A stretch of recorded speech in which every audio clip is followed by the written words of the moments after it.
Please remain standing for a moment of silence.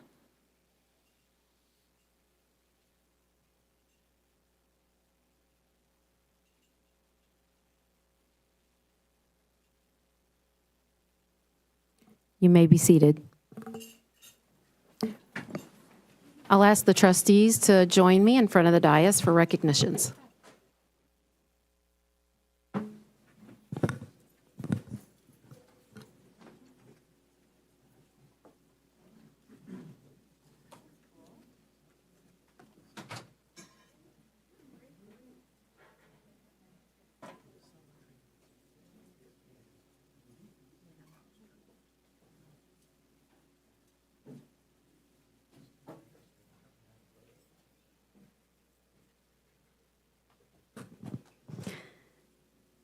Good evening, Madam President, trustees, and Dr. Smith. Tonight we begin our recognitions by acknowledging the wonderful performance that we all enjoyed a few seconds ago. Tonight I want to thank this evening's national anthem performers, the band ensemble from Clements High School directed by Mr. Jeff Johnson. The ensemble is made up of Mrs. Christina Cobb, Clements High School class of 1997 alumni, and current band parent, along with her children, Sophia Cobb, senior from Clements High School, Ava Cobb, sophomore from Clements High School, and Carson Cobb, an 8th grader at Fort Settlement Middle School. If everybody could give them a round of applause.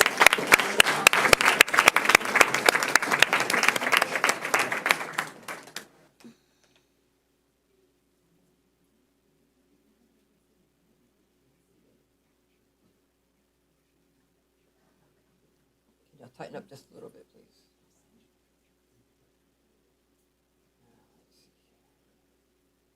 Go 1, 2, 3. One more. 1, 2, 3. Thank you.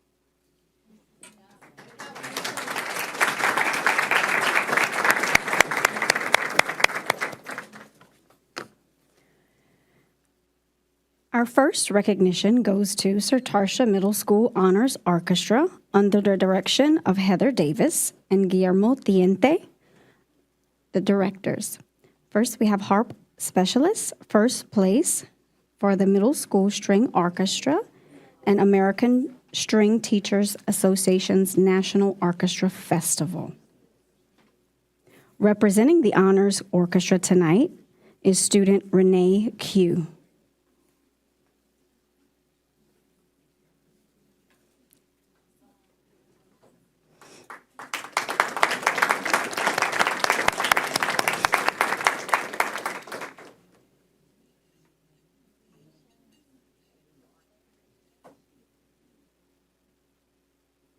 Just a little bit more. There's a gap right there. Just kind of close it up.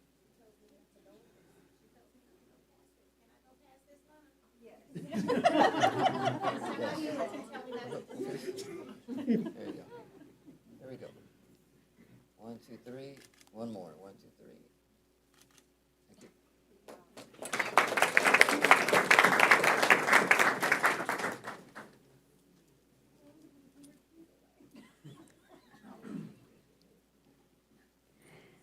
Our next recognition made a huge splash recently. Kempner High School swim team participated in the 5A State Swimming and Diving Championship, where they made history as the first Fort Bend ISD swim team to earn 4 gold medals in the same state championship and set 3 5A state records, including the 4x100 men's relay. Tonight, here with us today is Haley Finley, silver medal 50 freestyle.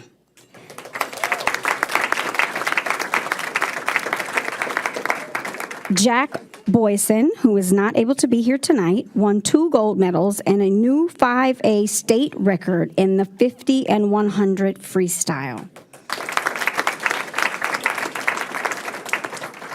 We have Arthur Newton, gold in the 100 backstroke and silver in the 200 freestyle.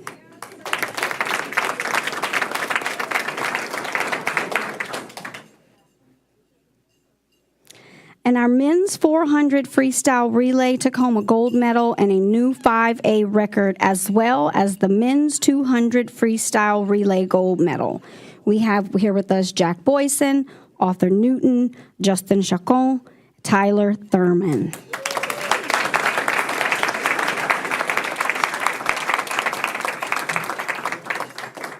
And a special thank you to head swim coach Jerome Muniz and assistant coach Jameson Fry.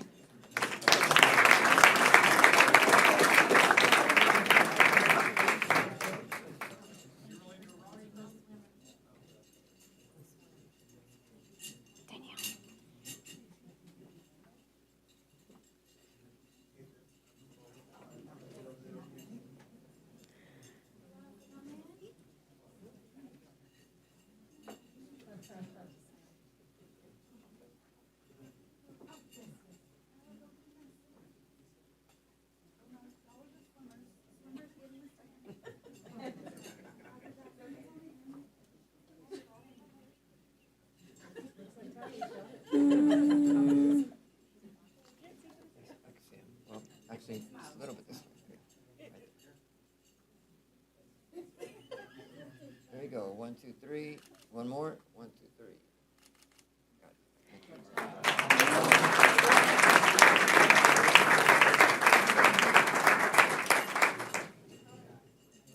And this concludes tonight's recognitions.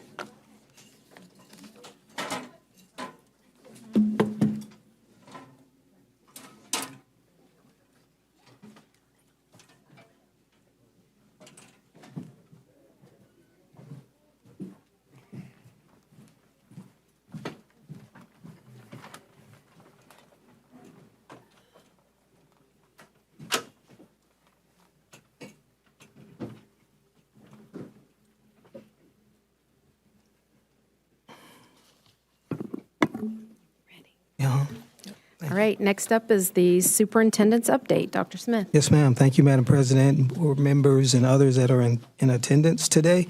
I have the following superintendent updates for this evening. First, we have received some recent good news from College Board related to our performance on the SAT test. Across the board, in just about every category in Fort Bend ISD, our numbers are up, and that's a good thing. And so as we take a high-level look, we see that the percentage of students who met the benchmark in math and in reading and writing went from 35% last year to 37% this year. And when we compare this year's percentage to all other schools in the state, our students are ahead by 8 percentage points. And they lead by 9 points when compared to the national numbers. So we are superseding the state and the nation in math, reading, and writing in our SAT scores. The percentage of our students who met or exceeded the SAT benchmark for reading and writing went from 58% last year to 62% this year. Compared to students from across the state, our students are 6 percentage points higher. They are 5 points higher than students from across the nation. Again, excellent results there for us. Our students who met or exceeded the benchmark in math went up a notch from 37% last year to 38% this year. The statewide number was 30%, and the nationwide number was 29%. And so again, across the board, our students, our district are performing at a high level, outperforming the state and the nation in terms of the percentage of students that are meeting and exceeding the benchmark. So that's a credit to our students, our parents, the long nights, the studying, the preparation, our team that's supporting that effort. And so although these numbers are really encouraging for us, we still know that we have a lot of work to do to lift everybody up, but this is an indicator that we are trendsetters in Fort Bend ISD, and we're going to continue to build on that work. The next item that I have is our Teacher of the Year winners. On last week, we had a lot of fun in celebrating our Teachers of the Year from across the school district, and we announced our 2025 Teacher of the Year winners at our annual banquet. They are Miss Ashley East, who is a teacher at Blue Ridge Briargate Elementary, and Miss Monique Williams, who is an upper-level math teacher at M.R. Wood Center for Learning. So just want to say congratulations to both of them. It was a great celebration at Safari, Texas. The ballroom looked amazing, so thank you to the communications team for really setting up a good environment to recognize and celebrate the hard work of our teachers all throughout the year. And so I want to thank the communications team. Also want to give a special shout out to the Teacher of the Year Selection Committee for their hard work, their dedicated service, taking a lot of hours to peruse a lot of information and picking the two winners out of such a strong, talented pool. So thank you very much. The next item is an HR talent search. So a few days ago, a couple weekends ago, our district had a hiring event at Dulles High School, and it was actually a really big hit. Really proud of the work that we were able to do there. We had more than 1,500 job candidates attend. I know some board members were able to make the job fair as well, and you saw the energy and the excitement and the interest from candidates all across our area and our region in Fort Bend ISD. We were able to issue 74 letters of intent. These are letters that really pretty much solidified a candidate for us on the spot. And so those teachers and those candidates are going to be joining us. We made hundreds of great connections. Our hiring managers continue to conduct those interviews. And so great job to all the teams that work to make this event a success. And again, especially to our HR department. The next item I have is one of our students who had really a great accomplishment. I had an opportunity to meet him and his mom last Thursday. We invited them to the Teacher of the Year event, and they were able to have dinner with us and just really celebrate his success. Just a remarkable young man. We have a senior at George Bush High School who has been accepted to all 8 of the nation's Ivy League schools. Only a handful of students. Only a handful of students in the entire nation are able to accomplish this each year. And so 10 Fam, again, I had the privilege of meeting him. As you can see, he chose MIT, so he's going to MIT, and he's going to major in computer science and engineering, and he's going to do great things in his career. This is a huge achievement for 10 and his family. It's also just a huge achievement for the Bush educators and everyone who works with 10 to help him maximize his talent and be the best that he can be. So we're looking forward to him going and doing great things at MIT and continue to tell his story about how he got his start here in Fort Bend ISD. So, Madam President, that concludes my reports this evening. Thank you, Dr. Smith. Next up is the board activity report. Mr. Hamilton. Yes, thank you, Madam President. This is your Fort Bend ISD School Board at work for the April 14th, 2025 board meeting. We had trustees attend the following: Board Policy Committee meeting, Student Leadership 102 Encourage the Heart, Fort Bend Chamber Annual Teacher of the Year Reception, TASB Annual Spring Committee/Board Meeting, Class Visit to James Bowie Middle School, District-wide Hiring Event, Board Student Achievement Committee Meeting, SHAC Committee Meeting, GCAASB Spring Workshop, Celebration of Bush High School Students' Acceptance to 8 Ivy League Colleges, Teacher of the Year Banquet, and the 2025 Fort Bend ISD at Fort Bend Chamber of Commerce. Thank you, Mr. Hamilton. Next up are special reports. We have the annual board training report that I will now deliver. Under the State Board of Education rule, completing required continuing education each year of service is a basic obligation and expectation of any sitting board member. As board president, I am required to announce the name of each member who has completed the required continuing education, has exceeded the required continuing education, and is deficient in meeting the required continuing education. The requirements for training are measured as of the first anniversary of the date of the trustee's election or appointment, or 2-year anniversary if his or her previous training is as applicable. There are 8 training areas for board member continuing education: local district orientation, introduction to the Texas Education Code, school safety, evaluating and improving student outcomes, post-legislative update to the Texas Education Code, identifying and reporting abuse, trafficking, and other maltreatment of children, team building, and continuing education. To the extent applicable to each board member, I will announce the completion or deficiency as to the required training. For members who still have time remaining to complete required training, I will announce those board members who have scheduled timely training and those who have not yet scheduled the training. At the conclusion of this announcement, I will announce any board members' training in excess of the continuing education requirements. First, local district orientation. As of April 14th, 2025, all Fort Bend ISD trustees have met the requirements. Second, introductions to Texas Education Code. As of April 14th, 2025, all Fort Bend ISD trustees have met the requirements except Adam Schoaf. Third, school safety. As of April 14th, 2025, all Fort Bend ISD trustees have met the requirements except Adam Schoaf and David Hamilton. Fourth, evaluating and improving student outcomes. As of April 14th, 2025, all Fort Bend ISD trustees have met the requirements except David Hamilton. Fifth, post-legislative update to the Texas Education Code. As of April 14th, 2025, all Fort Bend ISD trustees have met the requirements. Sixth, child abuse prevention. As of April 14th, 2025, all Fort Bend ISDs have met the requirements except Adam Schoaf. Seventh, team building. As of April 14th, 2025, all Fort Bend ISD trustees have met the requirements. 8, continuing education. As of April 14th, 2025, all Fort Bend ISD trustees have met the requirements.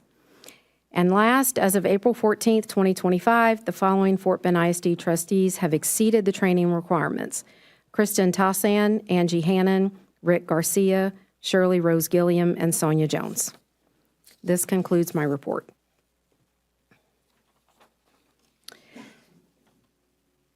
Next, the President's update. I am happy to announce that Fort Bend ISD has been chosen by the Texas Association of School Boards to present at the Summer Leadership Institute this summer, June 2025, at the San Antonio session. The 3 topics upon which we were chosen, so we were chosen for 3. The board president and superintendent relationship, which Dr. Smith and I will present. Student achievement, which Trustee Jones, Dr. Smith, and myself will present. And then continuous improvement through internal audit, which will include our internal audit committee members, which are myself, Mr. Garcia, and Ms. Hannon, along with Dr. Smith and our internal auditor, Gibson Consulting. And that concludes the President's update. Next up is public comment. This evening, we have 44 community members signed up to speak. Because of the excessive numbers, we are going to limit comment to 1 minute. I'm sorry to have to do that. My list. I will read the name of the person registered to speak, and then I'll read the name of the next person who will follow that person so that you guys can get ready to come on up. As I said, you will have 1 minute. Mr. Hamilton will keep time, and he will let you know when you have 30 seconds remaining. Your time will not start until you begin to speak. First up is Danielle Dancer, and following will be Gabriel Whitfield.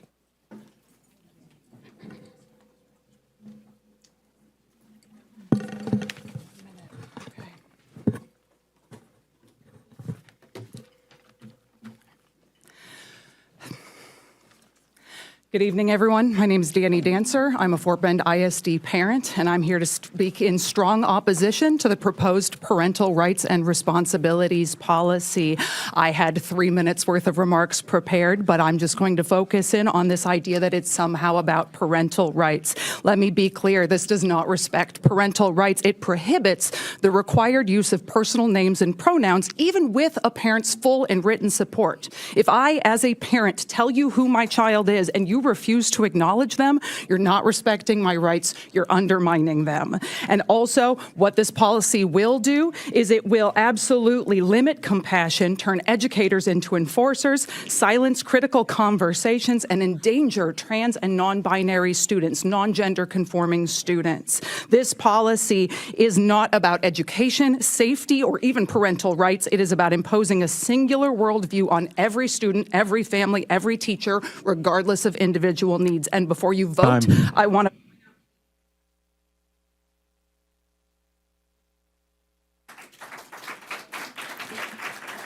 Next up is Gabrielle Whitfield, and then next will be Cheryl Buford. Hello, thank you. My name is Gabrielle Whitfield, and I'm speaking on naming of the middle school, number 16, Fort Bend County. And I prepared something longer, so I'm going to try to cut this short. But what I wanted to speak on is Noel Pinnock being named for this school. He was a true pillar in the community, throughout the community. He was an advocate for education. He dedicated his career in educating and mentoring youth in Missouri City and surrounding areas. 30 seconds. He was a servant leader who lived his purpose every single day. No task was too big for him when it came to his community, the people around him, his state, his city. And I can't think of a single person that would be more deserving of this, who actually lived in this community, was mentor to a lot of our children, including mine and many others in Fort Bend. And I think that this would be an honor to dedicate this middle school to his commitment and selfless contributions. Time. Thank you. Next is Cheryl Buford, and following will be Serena Arzu.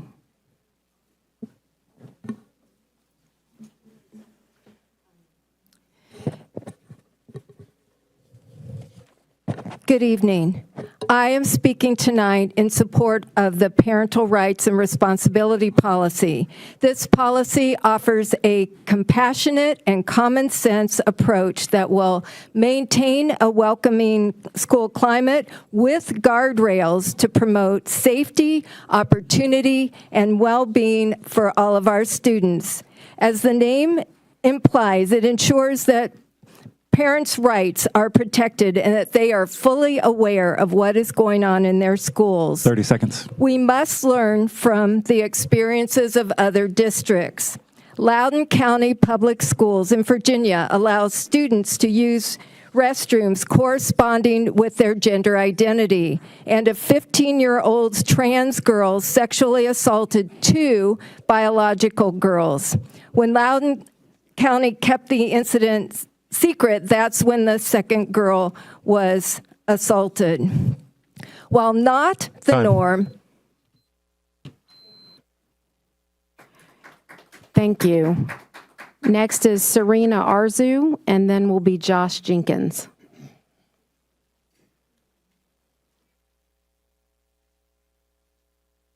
Good evening, members of the board. My name is Serena Arzu, she, they pronouns, and I'm here on behalf of Equality Texas, the state's largest LGBTQ plus advocacy organization. I am speaking to you all and expressing my deep concern about the proposed parental rights policy. If passed, this policy will harm LGBTQ plus students by allowing staff to misgender students and ignore their identities. School should be a safe space for every student, especially in a diverse district like Fort Bend ISD. 30 seconds. Instead of alienating trans youth, we should be supporting them. These students just want to exist peacefully and learn without fear of being singled out. This policy also opens the door to forcibly out students to unsupportive families, putting them at risk of mental health crises, unsafe home environments, and even homelessness, right? Trans youth already face high rates of bullying, violence, and suicide. Policies like this only make things worse. I urge you to vote no and choose inclusion. Time. Thank you. Next is Josh Jenkins, and then will be Darcy Pett.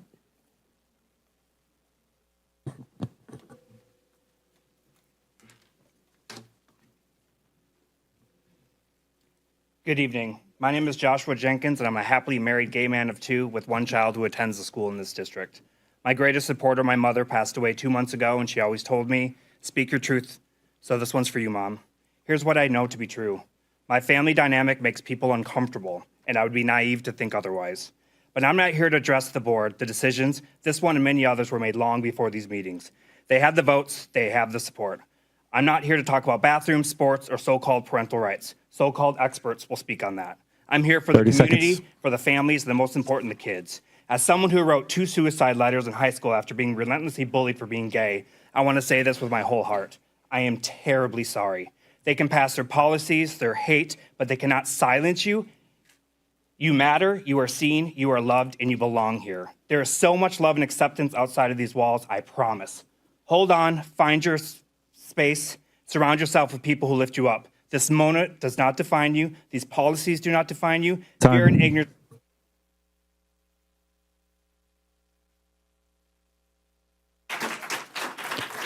Thank you.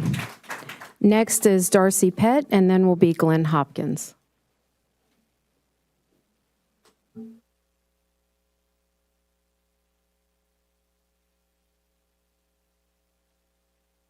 My name is Darcy Pett. I'm an elementary school teacher in Fort Bend ISD, a former campus teacher of the year for 2023-2024, and I'm also the parent of a non-binary student in the district. I love my job. I care deeply about all students, all of them, and that's why I'm here today. And I have a few practical questions that I wanted to ask that are real issues that teachers and parents such as myself have to think about. As a mandated reporter under state law, teachers are trained to watch for signs of distress, self-harm, or bullying. 30 seconds. If a student's gender identity is tied to those risks, but teachers are restricted from discussing gender, how can they fully support student mental health? What guidance will be provided for counselors who are trained to provide confidential support? Will teachers receive training on how to implement this policy and how to handle students' disclosures around identity in ways that are legally compliant but still trauma-informed? If someone is both a teacher and a parent of a trans or non-binary student, Time. are they forbidden?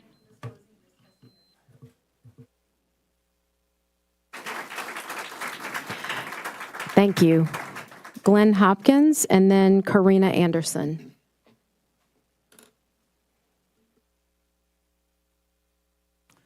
I'm here to say a few words about FA policy local. In short, I don't see any unsolved problem with this policy addresses. None at all. As far as what's taught in the school, that's TEKS and the curriculum for the district. As far as bathrooms, I think students know which bathrooms to use and which bathrooms not. As far as sports, I think you need flexibility to just say what person can compete in what sport. I think Mr. Hamilton's wife both played basketball in college. I don't know which 30 one's seconds. better, a basketball player, but clearly male and female people can play sports. That needs to be decided on a per case basis. Teachers are human beings. Good teachers form bonds with their students. They care about them, and the students care about the teacher. Sometimes teachers create a safe space where students can feel like to speak about topics they cannot speak with their parents about. When a student asks a question about gender identity, the teacher needs to be Time. free.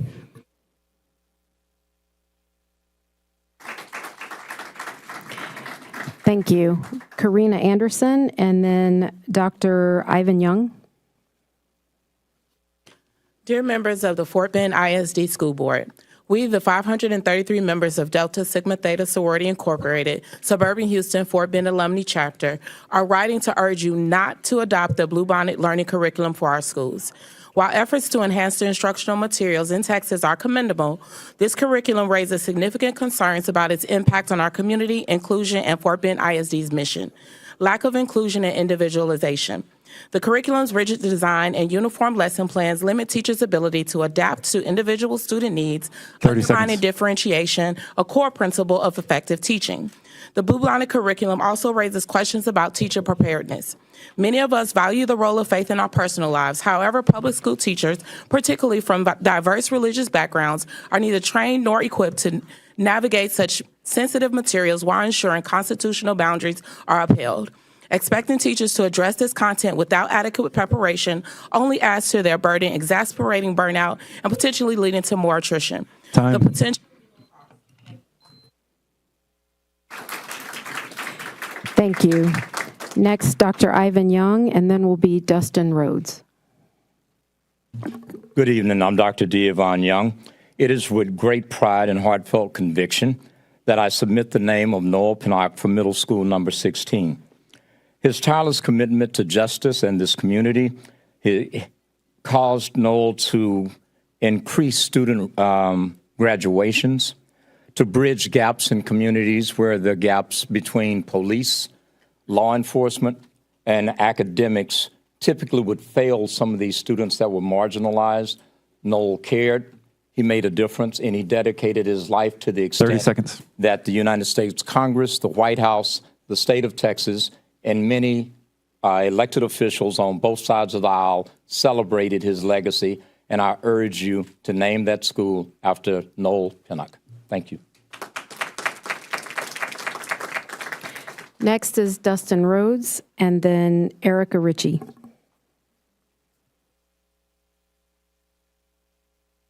Hello, I'm Dustin Rhodes, a sophomore at Hightower High School in Fort Bend ISD, and I'm here to inform you the consequences of the policies presented today. I'm here to tell you that if this board chooses to enact the hateful, discriminatory, and factually incorrect gender policies that have been proposed, you threaten the lives of my friends. If the precedent is set today that our schools are not safe for gender nonconforming students, then there will be blood on your hands. And none of you get to sit there and believe that I'm being hyperbolic or insincere. I'm the founder of a safe space for queer students in my school, and I have witnessed firsthand what happens when you declare my peers are invalid simply because of how they were born. If you decide today to mandate hatred in our schools, then you strip the struggling students of the little comfort they may find in the system. You destroy any safety they may be clinging to at home. If you pass these policies, you will spill the blood of my friends. Do not think that there is anything ambiguous about that. That is all. Thank you. Next, Erica Ritchie, and then Landon Ritchie.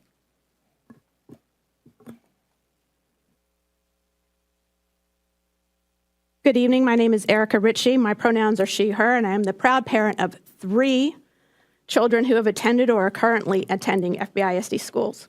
I'm here to speak out against the gender policy you are considering to adopt into your bylaws. My oldest son realized his true identity while in middle school after he told me and his father he felt safe enough to confide in his teachers because they made him feel safe. If he didn't have those spaces to thrive, his time at FBISD could have looked very different. Not every student has a loving home where they can be themselves. Schools should be and can be that place. I would like to believe that you are not unfamiliar with the how unpopular these policies are with the general public. School districts surrounding Houston have either entertained the same discriminatory policies or enacted them to an overwhelmingly unsupportive population. Time and again, parents, students, teachers, allies have come out to speak out for themselves or those who cannot. Do you know how exhausting it is? We have been fighting for 10 years for trans rights. Time.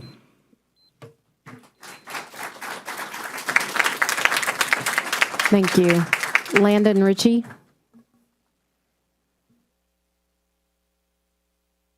And then Jared Burton.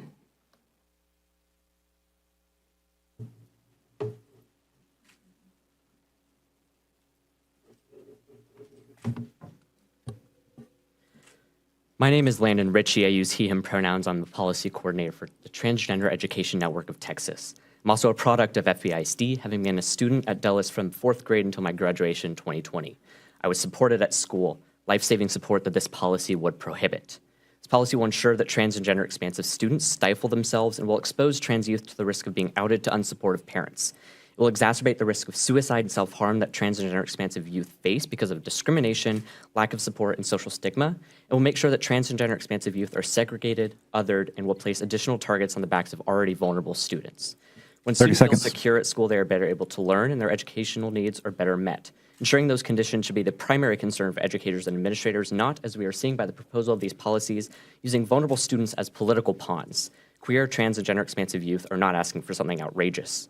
We're simply asking not to be bullied or harmed by the adults or the school boards and the school administrations with the power to make decisions about their lives.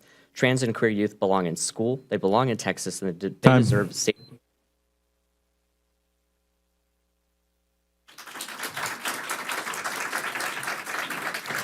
Thank you. Next is Jared Burton and then Scott Pett.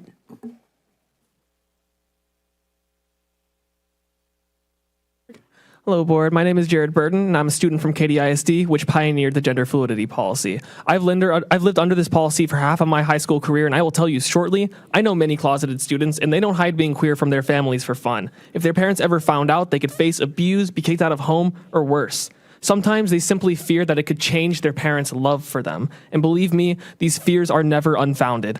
I'm president of my school's Gay Straight Alliance, and for the last week straight, one student was specifically targeting and tearing down our club posters every single day. During this, all I could think about was this student's home life. I raise you this question. The parents who raise their kids to think it's okay to target queer kids at school, where do you think they stand on this issue? Is that who you want behind this policy?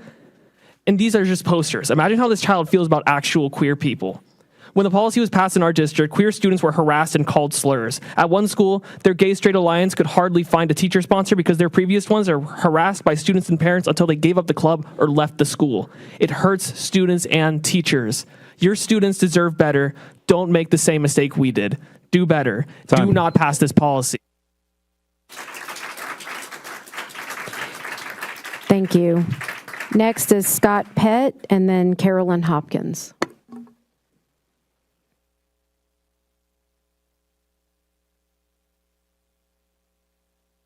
Good evening. My name is Dr. Scott Pett. Other people are being more eloquent than me, so I'll just say I only mentioned that I'm a doctor, English PhD, because I teach writing at Rice, and there seems to be a lot of confusion about pronouns. I don't understand why. I'm happy to explain them and use my fancy degree. To do that, my spouse teaches first grade. She could also explain them to you, if that's what you need. I'm the dad of a non-binary student here in the district, but I'm also just worried about all the kids in the district. 30 seconds. One day, all of our students are going to enter a world full of people who think and live differently from them. And are we preparing them to thrive in that world or to fear it? This is a solution in search of a problem. Our schools are not in crisis because a few kids go by a different name, but they could be if we drive out the educators who make those kids feel like they matter. Please vote no. Thank you. Thank you. Carolyn Hopkins and then Sarah Roberts. Good evening. In reviewing the policy of this document, I felt like it was an attack on a small percentage of students in the LGBTQ community and limits the interaction between teachers and students. There is a provision in the policy for private bathrooms, so that solves the perceived problem of transgender students using the wrong bathroom. Allows students with discretion to use the private restrooms. Teachers go into their profession because they feel called. They want to watch their students learn and grow, and they want to go beyond the facts to understand 30 seconds. Appreciate the diversity of the world around them. Students sometimes feel safe enough with a teacher to confide in them about something they are personally struggling with. It could be various issues. I believe that if the student feels safe enough to share, then we should allow the teacher to use her discretion in helping the student. She or he is not indoctrinating the student, she is listening. He or she will be able to be discreet. The teacher can seek guidance from the school counselor or principal, and there together they can explore with the student how to handle.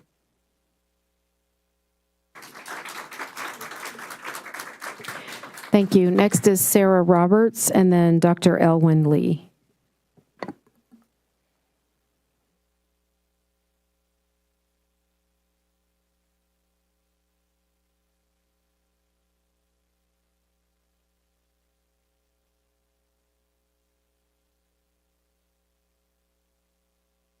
Here for the last 25 years. I wanted to say that no person, especially a child, should ever feel like they don't belong or they don't have the right to exist. The hate, misinformation, and fear-mongering tactics being posted on a daily basis among some members of our very own school board and their friends is not only unprofessional, but absolutely appalling. 30 seconds. The rhetoric these rules are being promoted on and based on false information and hurt not only our youth, but the general public. Anti-trans policies are hurting children and creating further divide within our communities. I would ask that just for one moment, you have an open mind and get to know somebody in that community. Trans people existing does nothing to hurt you. Trans lives matter, just like everybody else. It's very important to protect these children, and I am a volunteer for a suicide prevention.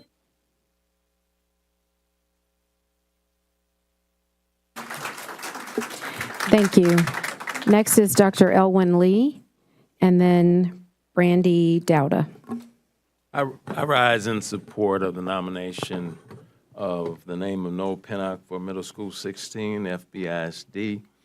To know Noel was to be impressed and to be inspired. Students going to school that bears his name would similarly be inspired for 5 reasons. Quickly, he made the most of his educational, he'd be inspired to make the most of educational opportunities because he did. They were inspired to have confidence that challenges in their life can be overcome because he overcame challenges. 30 seconds. They would be inspired to find career, goal, and purpose in their life because he did. They would be inspired to give back to his communities because he did. And finally, they would be inspired to be a role model in their personal life because he was. Thank you.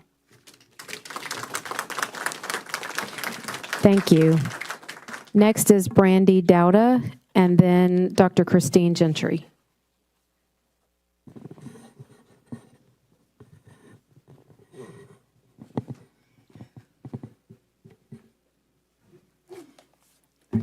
Thank you.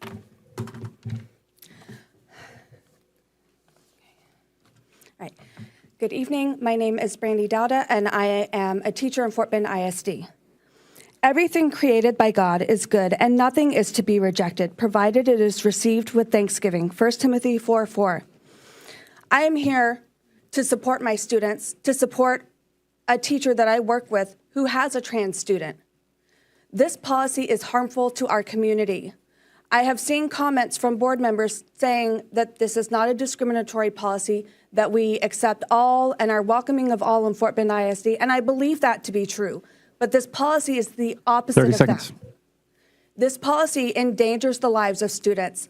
I wish I could say, as an experienced educator who grew up with loving parents, that every child has a home where if they came out or they were outed by someone else, their parents would support them and love them. That is not the case. Too many times I've had to make CPS calls. I do not want to have to be forced to out my students in an environment where they may not be safe.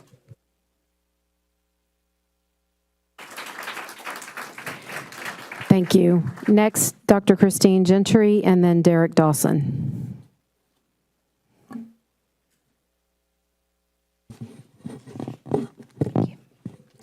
Good evening. I'm Dr. Christine Gentry, she, her pronouns. I'm a parent in this district. As a cultural anthropologist who specializes in sex, gender, and culture, I want to emphasize this. The gender binary is not biologically universal. It's a cultural model, not a biological fact.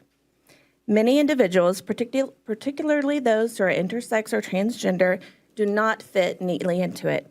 To pretend otherwise is not just inaccurate, it's dangerous. This policy, the FA Local Parental Rights Anti-Transgender, forces teachers to misgender students, bans honest conversations about gender identity, and requires outing children to their parents even when it's not safe. That is not protection. That is state-sponsored trauma. Why? To solve what problem?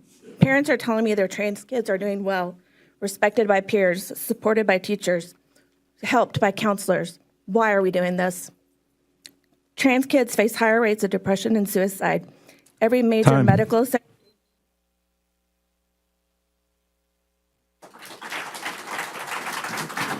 Thank you.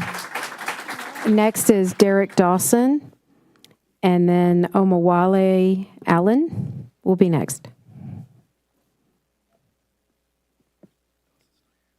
Okay, Omawale Allen.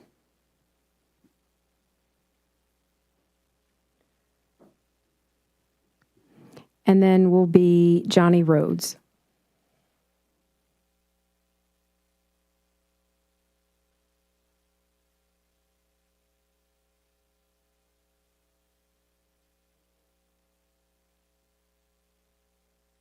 Tonight.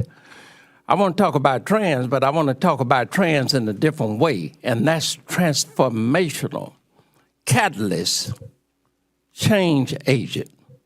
That's how we know Noah Pinnock.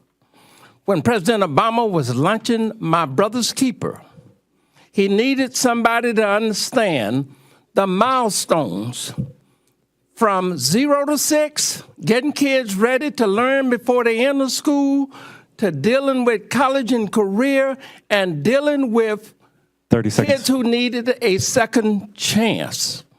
They had to select somebody. And they looked at the field of candidates who had to get this operational in dozens of sites, maybe 10 schools in a flash. And the person that they chose was Noah Pinnock.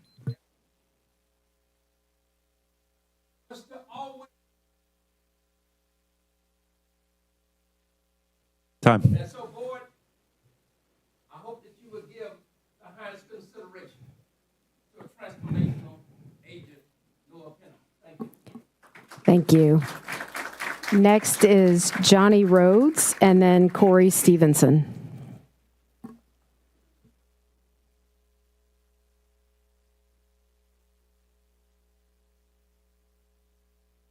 I'm the parent of 3 Fort Bend ISD children, and I'm not fooled by the so-called parents' rights and responsibilities policy. Let's not pretend this board cares about parents' rights. We just watched you completely ignore the overwhelming voices of Fort Bend parents last month, parents who spoke unanimously against religious indoctrination via the Bluebonnet curriculum. But the board voted against freedom of religion for Fort Bend families. Now you're proposing a policy that will effectively greenlight teachers and staff to misgender, disrespect, 30 seconds. and emotionally abuse transgender and gender nonconforming students, all under the false banner of rights and responsibilities. Let's call it what it is, district-sanctioned bullying. This policy is not about rights, it's about punishing children for existing. Please protect our most vulnerable children from bullying by other students, bullying by abusive parents, bullying by faculty and staff, and bullying by this Board of Trustees. Thank you.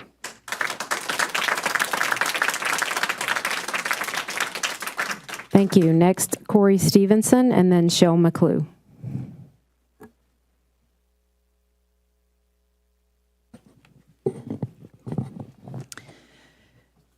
Good evening, trustees. My name's Corey Stevenson. I have 2 kids in this district, and I chose this district for a reason. I bought my house here. I wanted my kids to have the experience of being in a culturally diverse, wonderful neighborhood. And that's why I chose here. There's going to be a lot of people who speak about the experience of trans kids, and I'm going to let experts talk about that experience. I'm just a parent of some kids, some awesome kids, and I want them to feel comfortable and safe. 30 seconds. Do we want to be known as a district who is so caught up in the culture wars that our students don't come out prepared? Is instructional materials that are talking about gender fluidity going to be canceled because a biology teacher can't talk about asexuality in certain animals? An ELA classroom teacher cannot talk about Romeo and Juliet because during Shakespeare's time, women were not allowed on the stage and Romeo was played by a male? Time. Next is Shell McClue and then Sumita Ghosh.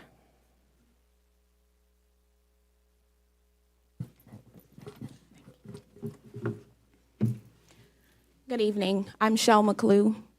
I have 8 kids here. I've been in a school district, very proud mom.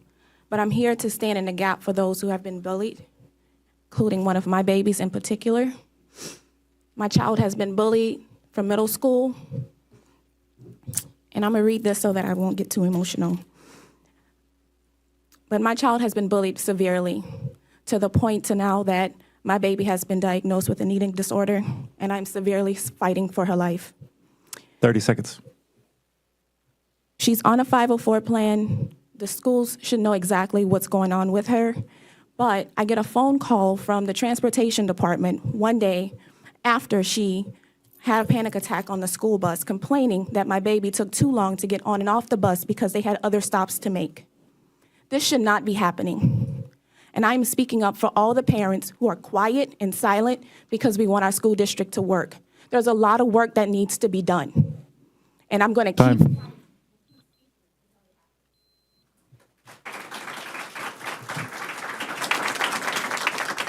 Thank you. Next, Sumita Ghosh, and then Andy Marksamer. I guess I haven't noted this before, but it's Dr. Smita Ghosh. I have a PhD in biochemistry from Rice, and I postdoced at UCSF. I'm also I was vice president at Scott & White Healthcare in the Office of General Counsel. So I do know a little bit about the biology and the hard science behind this policy, and it's using a technical term, it's bullshit.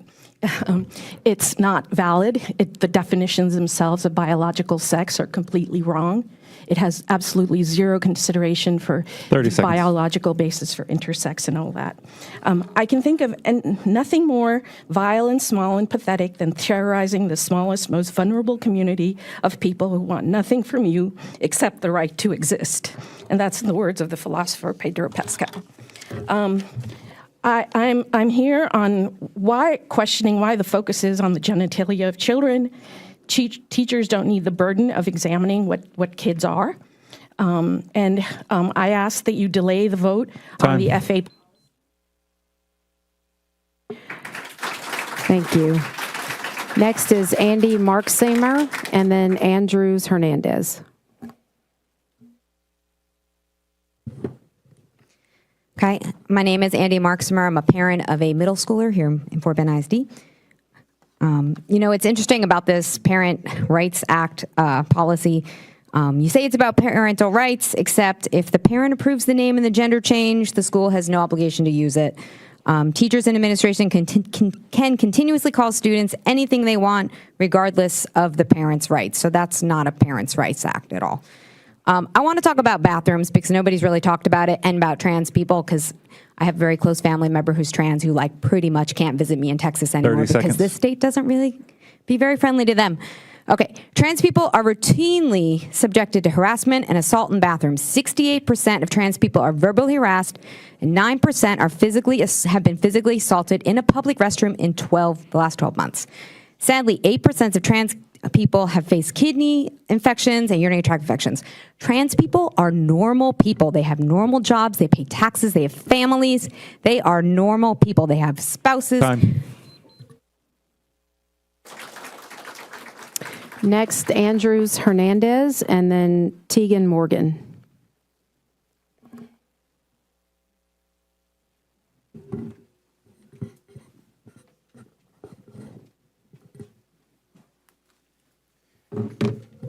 Good evening. My name is Andrews Hernandez, and I am a current junior at Travis High School.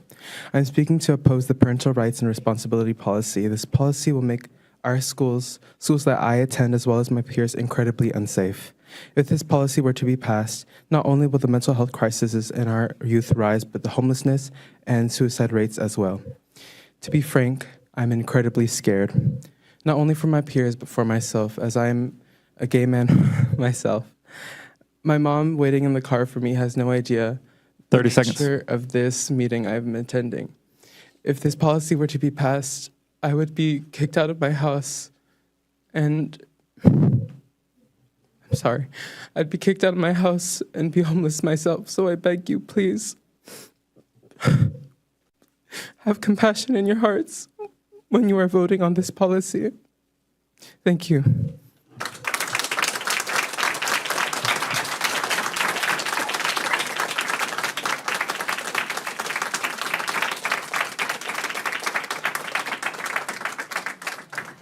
Next is Tegan Morgan, and then Berta Needham. Good morning. I am a sophomore at Travis High School. My name is Tegan Morgan, and first, I'd like to thank you for giving an opportunity for us to speak on these issues.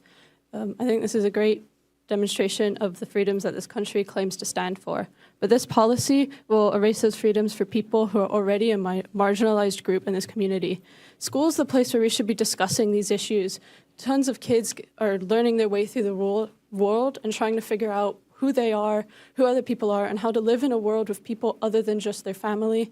And diverse 30 people. seconds. And that's a beautiful thing about this district. And this policy will remove our ability to discuss these topics. In addition, it stands on a false precedent with science. Our district values its academics, and in doing so, we're putting our students behind in the science aspect. As other people have said, this has no actual standing. There are 136 million intersex people who are unaccounted for in this policy in the world. And unfortunately, not all kids are fortunate enough to have parents who unconditionally love them.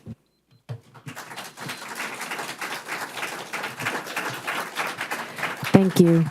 Next is Berta Needham, and then Eric Diekman. Hi, my name is Berta Needham. I'm a parent of 2 middle school students and an elementary student. I'm also a nurse, a wife, and a former foster parent. I've spent my adult life and career serving the underserved, and I'm here tonight to let you know that I am totally against the proposed parental rights policy. Students who are not seen or heard as their whole authentic person will grow up to adults who do not feel seen or heard or respected. This policy is teaching our kids that they don't need to respect or be kind to anyone if they don't agree how they're living their lives. We all deserve and need to be seen as ourselves and treated with dignity and respect 30 seconds. regardless. Teachers are there because they love teaching and they love their students. This district claims to have the best interests of students in mind. I'm just going to skip to the end. At the end of the day, it's our responsibility as parents to keep the lines of communication open with our kids. If this isn't an option, then it's often the teachers who fill in the gaps. Time.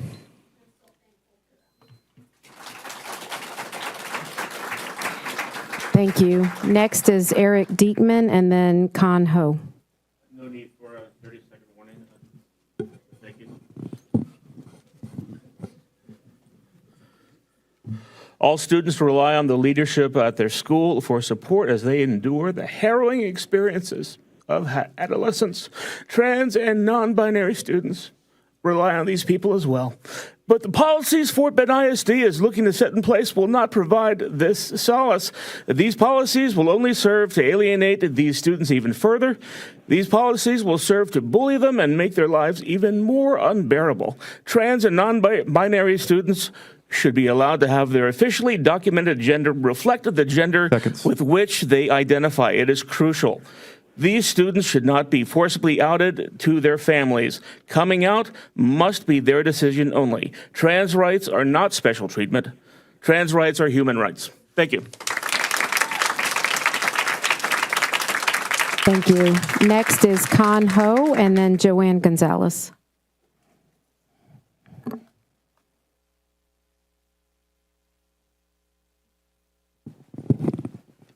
Hello, my name is Con Ho. I am a community member and a former educator and a former sponsor for an LGBT organization in Austin ISD. I'm going to keep this as short and sweet as possible, but as the parental rights policy is written as it is, it delineates, defines, and targets a minority population and how to police them. And if we allow policies like this to exist and pass in our education, it allows a slippery slope. 30 seconds. Allows a slippery slope for future minorities to be targeted based on ideology that is not based in fact or statistic. What we are looking at in the future is, and how it's passed in Katy ISD and Cy-Fair ISD, is preemptive measures to match policies that Governor Abbott is proposing and expected to pass. And it is just to prevent public funding to be diminished.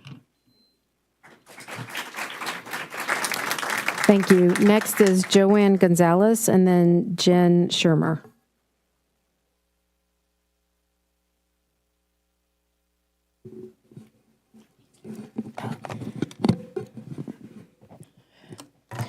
Hi, I'm Dr. Joanne Gonzalez.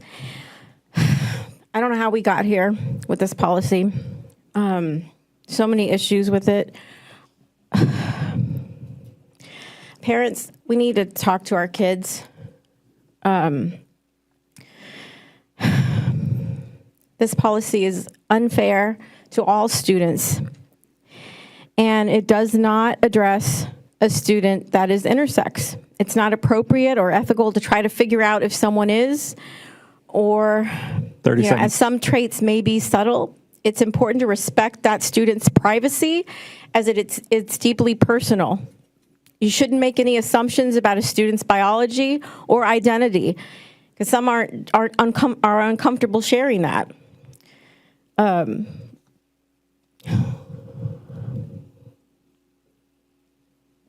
We are not in their shoes, and I can't imagine being in their shoes and feeling discriminated against because this policy is singling them out. Someone at the last board meeting.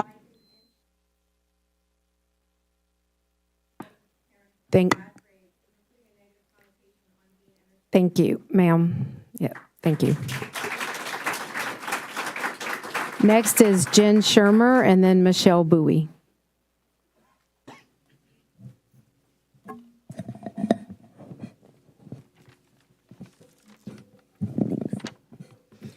Hi, my name is Jen Shermer, she, her pronouns.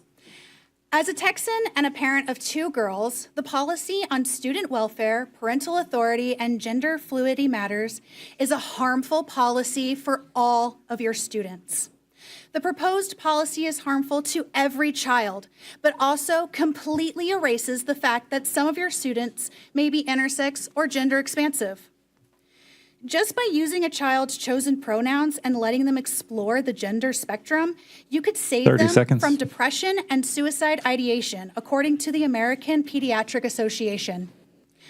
Just a quick search shows dozens of research papers that explain that gender fluidity is real and not new.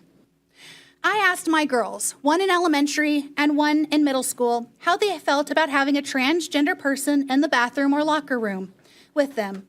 And they told me that if a person feels they are a girl, they should use that room because that's who they are. They would feel awkward.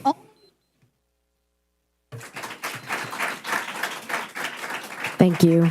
Next is Michelle Bowie and then Pastor Carlos Jones.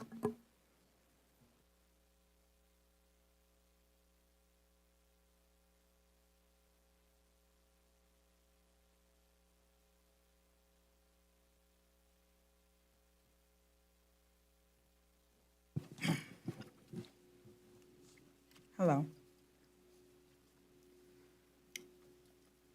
Don't start clocking me yet, please.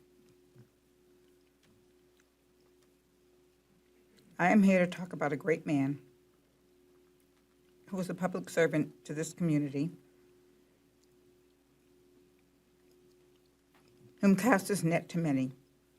I met Mr. Noel Pennock through our boys playing basketball in the middle school. How befitting for the occasion. From the beginning, I was amazed at how he interacted with the children and the parents. He was a man of scruples and strong in his faith. He fed others with daily scriptures. 30 seconds. I think you did that too quickly. I'm old. I need a little bit more time. I can't read properly. Okay, work with me, please. Okay. Through social media and in person. He often watered others, even in his own drought. He was a devout husband and loving father. Although he was busy leading the community, he always... Time.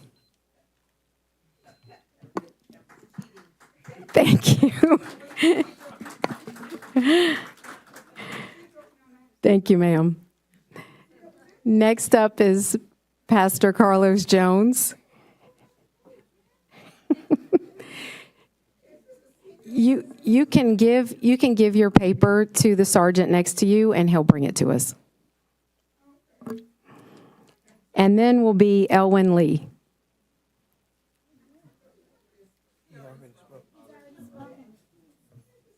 Oh. Then will be Monica Riley.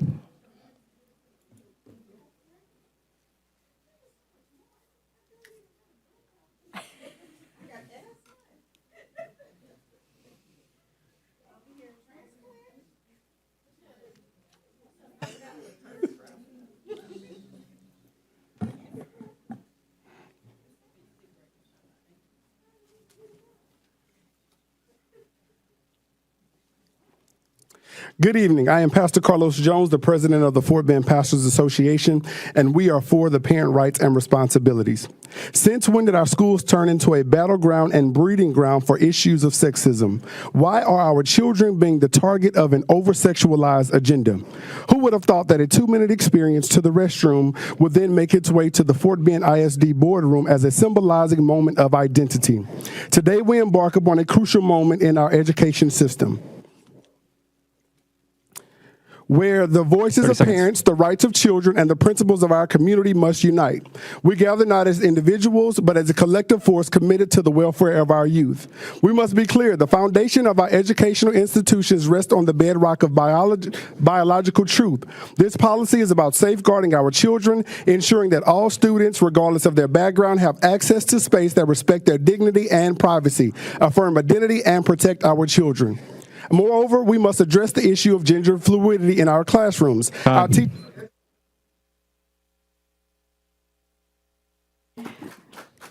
Thank you. Next is Monica Riley, and then will be Aaron Ritchie. Good evening, Board of Trustees, Dr. Smith. Madam President, I have 2 agenda items that I'll be addressing with my 1-minute time. My name is Monica Riley, and I am here to request the Middle School 16 be named Noel Pinnock. As many of you know, I am not a nostalgic person, but I'm a purpose-driven person. For 27 years, I've advocated in Fort Bend ISD, as always, been tied to purpose. My request to have Middle School 16 named Noel Pinnock is because of his purpose, his strong commitment to public education, youth mentorship, training up children, and even some adults in the way that they should go for the betterment of the future. Please accept this nomination and name Middle School 16 for Noel Pinnock. My second item is to express my full support for the parents' rights policy as written, as recommended by the staff. Fort Bend ISD has always been accommodating and inclusive to all students, regardless of their social, emotional, physical, educational, mental, or sexual orientation. As the board members decide to do their if the board members have decided to do their due diligence and understand that the parents have rights to and vote in favor of this. Thank you. Next is Aaron Ritchie, and then Ryan Freund.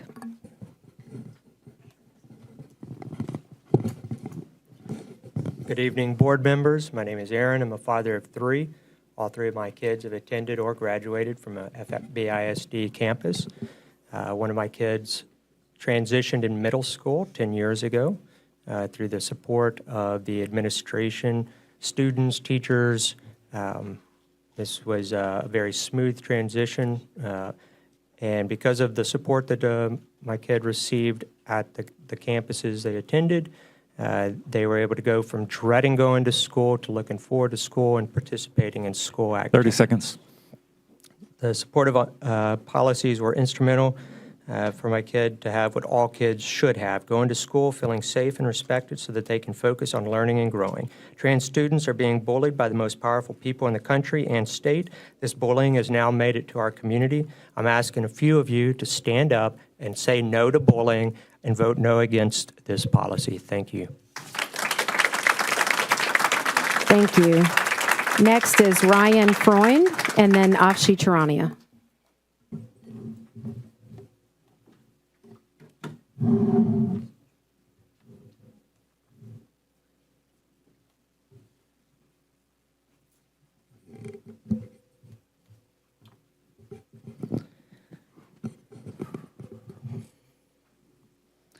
Hello, I'm Ryan. When I was a kid, I didn't have the words for how I felt, but I knew who I was. I quickly learned that I wasn't the same as some of my peers, and a lot of those differences were looked at negatively.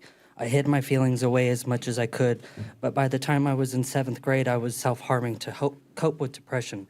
Halfway through my junior year, I was at my worst. My depression and self-harm was bringing me to a point of no return. I had no plans to live to graduation. I had to live authentically, and I asked those around me to call me Ryan. Once senior year started, I was self-harm free for over 7 months. I finally had plans to continue living, graduate, and transition. The blessing that made that possible was the simple act of those around me calling me by my chosen name. My heart breaks knowing that with this new rule, there will be kids who won't have that chance themselves. I am privileged to have parents who recognize transitioning saved my life. All children deserve the right to live authentically. I was a trans kid and I survived due to being able to live authentically. These policies attempt to erase trans people, but we are not.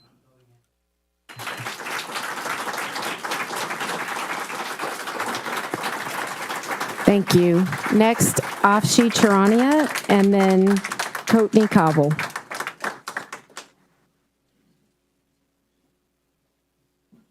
She not here? Okay. Courtney Cobble, and then Kara Masharani.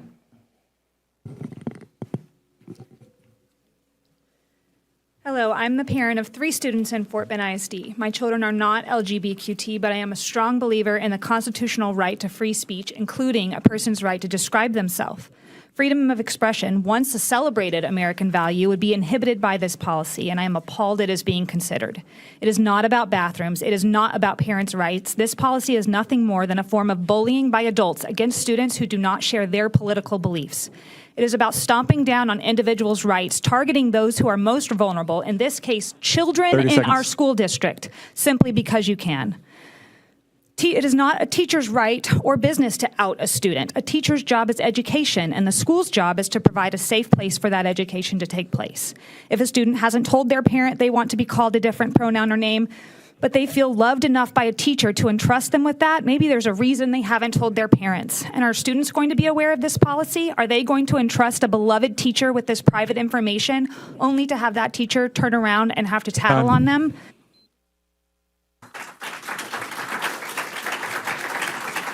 Thank you. Next is Kara Masharani, and then next up will be Naina Ahuja.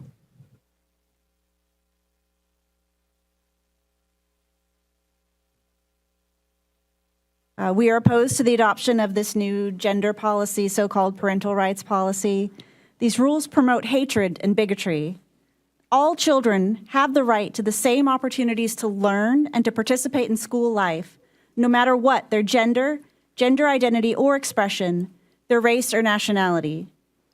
Hundreds of school districts around the country have policies that ban discrimination based on gender identity or expression or sexual orientation. I've been proud to send our kids to Fort Bend ISD schools. We chose to live in this community because of the school district. It's embarrassing to me that we're sliding backwards into the dark ages instead of moving forward to a brighter future. Please do not adopt this policy. Thank you. Thank you. Next is Naina Ahuja, and then will be Annette Morgan.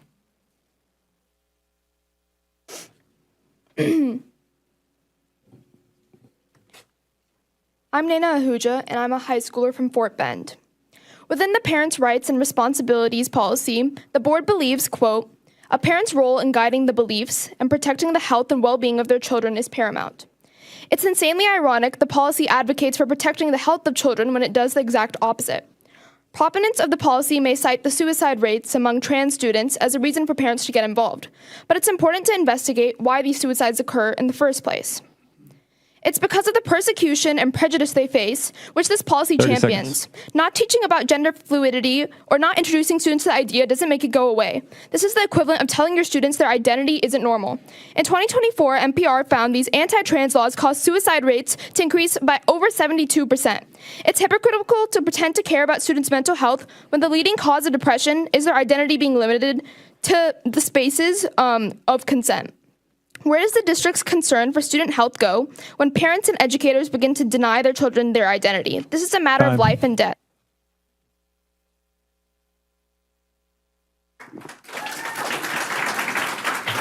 Thank you.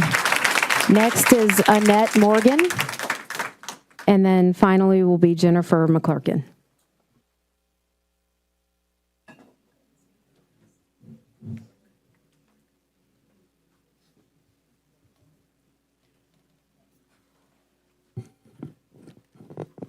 Hi. Fort Bend ISD has as its core belief, we believe in student success is best achieved through an effective teachers and inspired learning in a supportive climate and a safe environment. That is your commitment, and this policy does not follow through on that commitment. I am a parent of a student in Fort Bend ISD, And incidentally, every time I refer to my child, I refer to them as my kid. And every time Fort Bend ISD returns with, oh, he should do that. My child is born female and has been forced into male bathrooms because their hair was short. So if Fort Bend ISD thinks that they know the right gender and the right bathroom, they do not. They use the wrong pronouns because they don't care or they don't listen. So I am here to say, please reconsider this policy. Listen to all the voices of who spoke more eloquently than I have and bring them in and form a policy that creates a supportive environment that allows transgender people to reflect who they are. That allows people to use the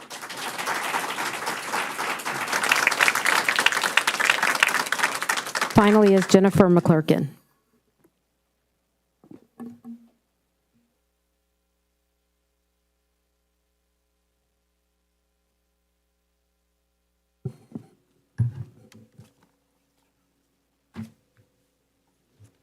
Hi. I just want to say that I'm a straight parent with straight kids in Fort Bend ISD, and I'm a volunteer, and I volunteer for all kids. This policy's philosophy states, quote, "The board believes in a campus culture that embraces care, respect, and safety. The denial of support or mental health counseling related to different gender identities is not caring. The lack of acknowledgement of different gender identities is not respectful. The obvious outreach of your own 30 personal seconds. religious beliefs is not safe. Why is a student's personal choice that causes no harm to anyone's else's business but their own? Where is your empathy for others who differ from you? The majority of our global society already sees and accepts the full spectrum of gender identities. So in closing, I would encourage every board member to vote against approving the changes in this policy. Time.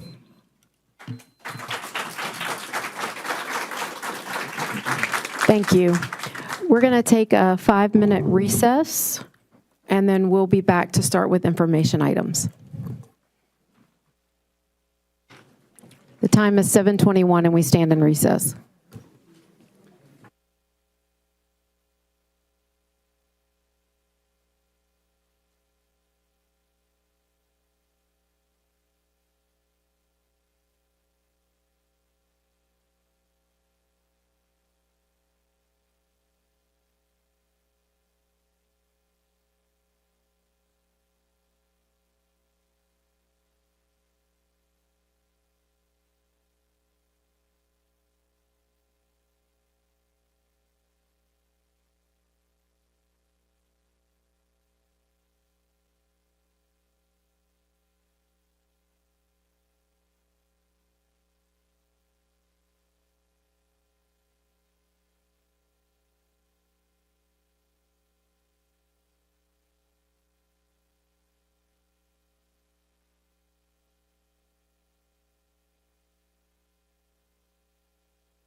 The time is 7:28 p.m. and we are back in session. Next up are information items. First is the health plan, legislative, and budget updates. Can I ask everyone to please be seated? Thank you. Dr. Smith. Yes, ma'am. Thank you, Madam President. This evening, you will be hearing from the following. You'll be hearing from Gallagher, who is our benefits consultant. We have 2 team members that work closely with our benefits department and with our finance team, and they're going to be joining our staff in presenting some updates on benefits, along with legislative updates.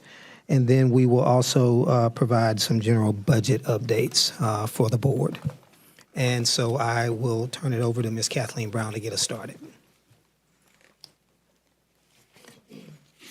Good evening, Madam President, Board of Trustees, and Dr. Smith.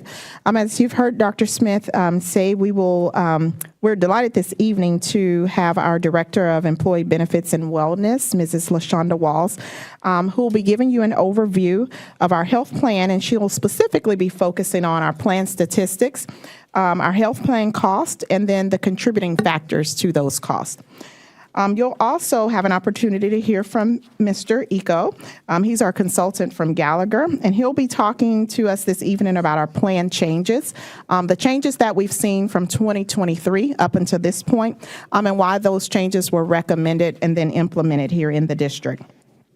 After that, he will also spend a little bit of time talking about the financial piece. It's important for us to note that when he is speaking and when Mrs. Walls is speaking, they are speaking from the plan year. Our plan year here in Fort Bend ISD runs through from January 1st through December 31st.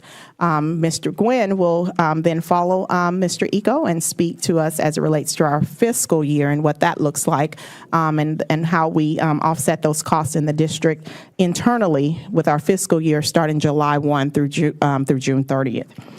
After that, Ms. Walsh will come back up and she'll discuss with us what our current plan offerings look like, and also our employer contributions. We'll be looking at those contributions as they compare to our neighboring districts.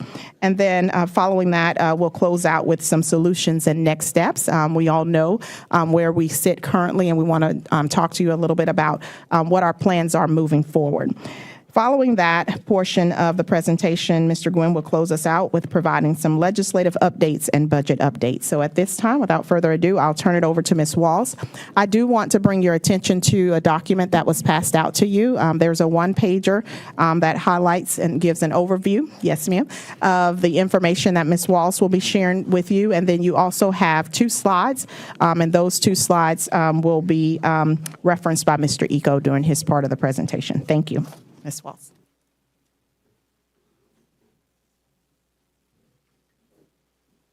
So Fort Bend ISD Board of Trustees. Yeah, speak into the mic. Thank you. Fort Bend ISD Board of Trustees, Executive Team, Superintendent Dr. Smith, Madam President Tassin, and other board meeting members that are here. Good evening. I am LaShonda Walls, the Director of Employee Benefits and Wellness, and this evening I will spend time with you providing an overview of the Employee Benefits Program, specifically focusing on the plan performance of the last several years, and also looking at what our priorities are going into 2026-2027. So if you look at this slide, we want to look at what the current landscape is of our employee benefits program. We currently offer 3 medical plans to our employees, those being the Surest, Kelsey Charter, and the Choice HSA plan. With us having over 10,000 benefit-eligible employees, we have close to 7,000 that are actually enrolled in our employee benefits program. And so it's really important for us to look at the graph to the right, because what it does is it provides us with an overview of the plan costs for each of these plans that we offer employees. Looking at it from a per employee per month standpoint, what you'll see is that the Surest plan is costing the district $1,153 on a per employee basis.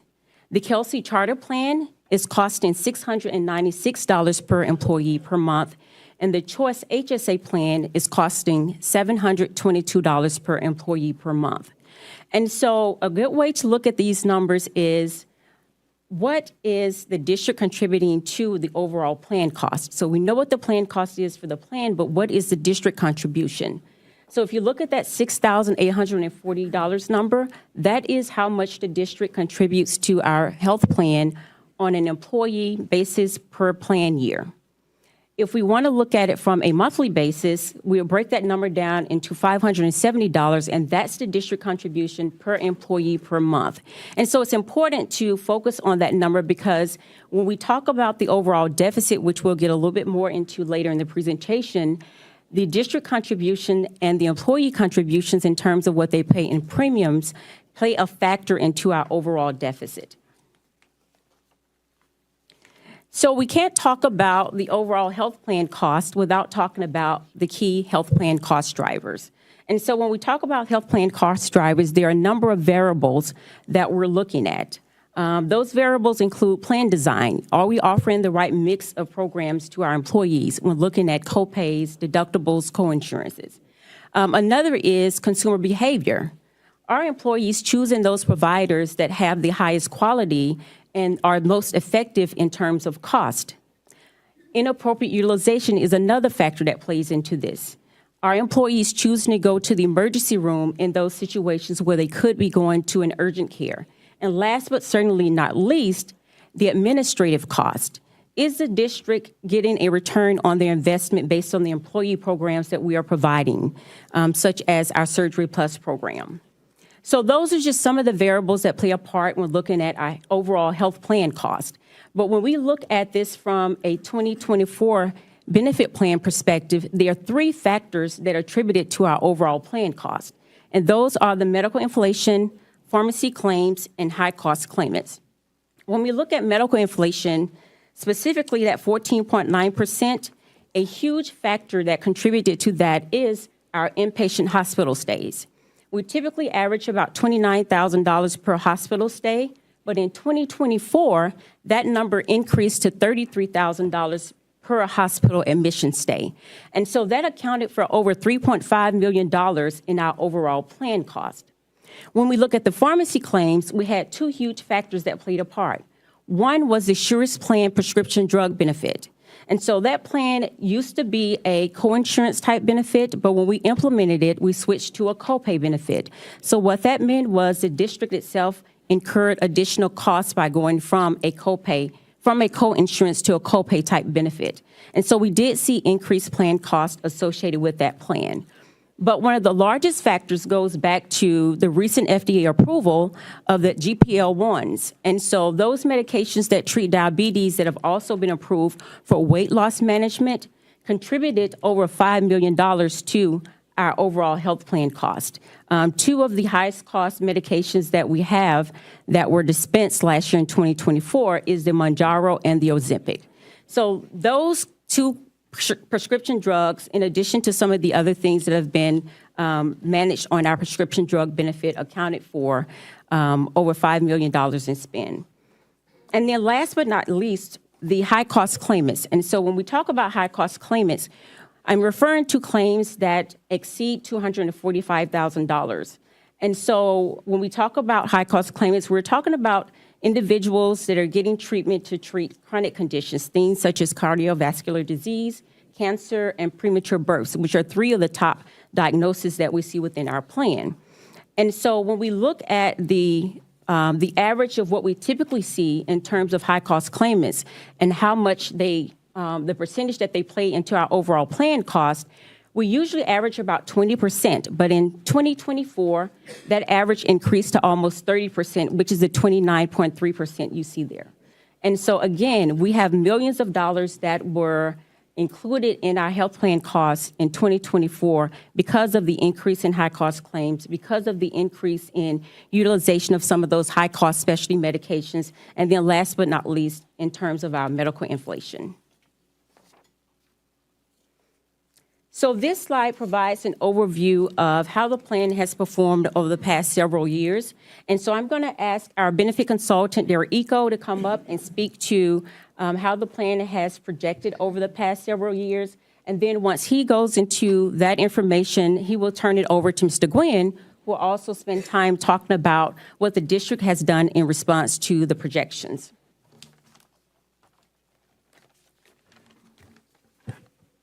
Thank you, LaShonda. Board, it is truly an honor to be here to speak to you today, and I get to speak to you about something that is incredibly important to your staff.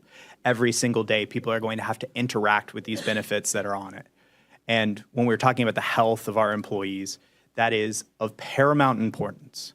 And we do not take that lightly. Our jobs are not taken lightly every single day. I work with districts across Houston, and every single day I have to wake up and think, how are we managing and working with our districts to help keep our plans alive and continue to keep them held so that our employees can be taken care of? So understand that this is a huge importance.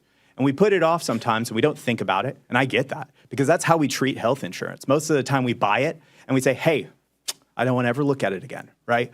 But the moment that you need it is the moment that we need to make sure that it works.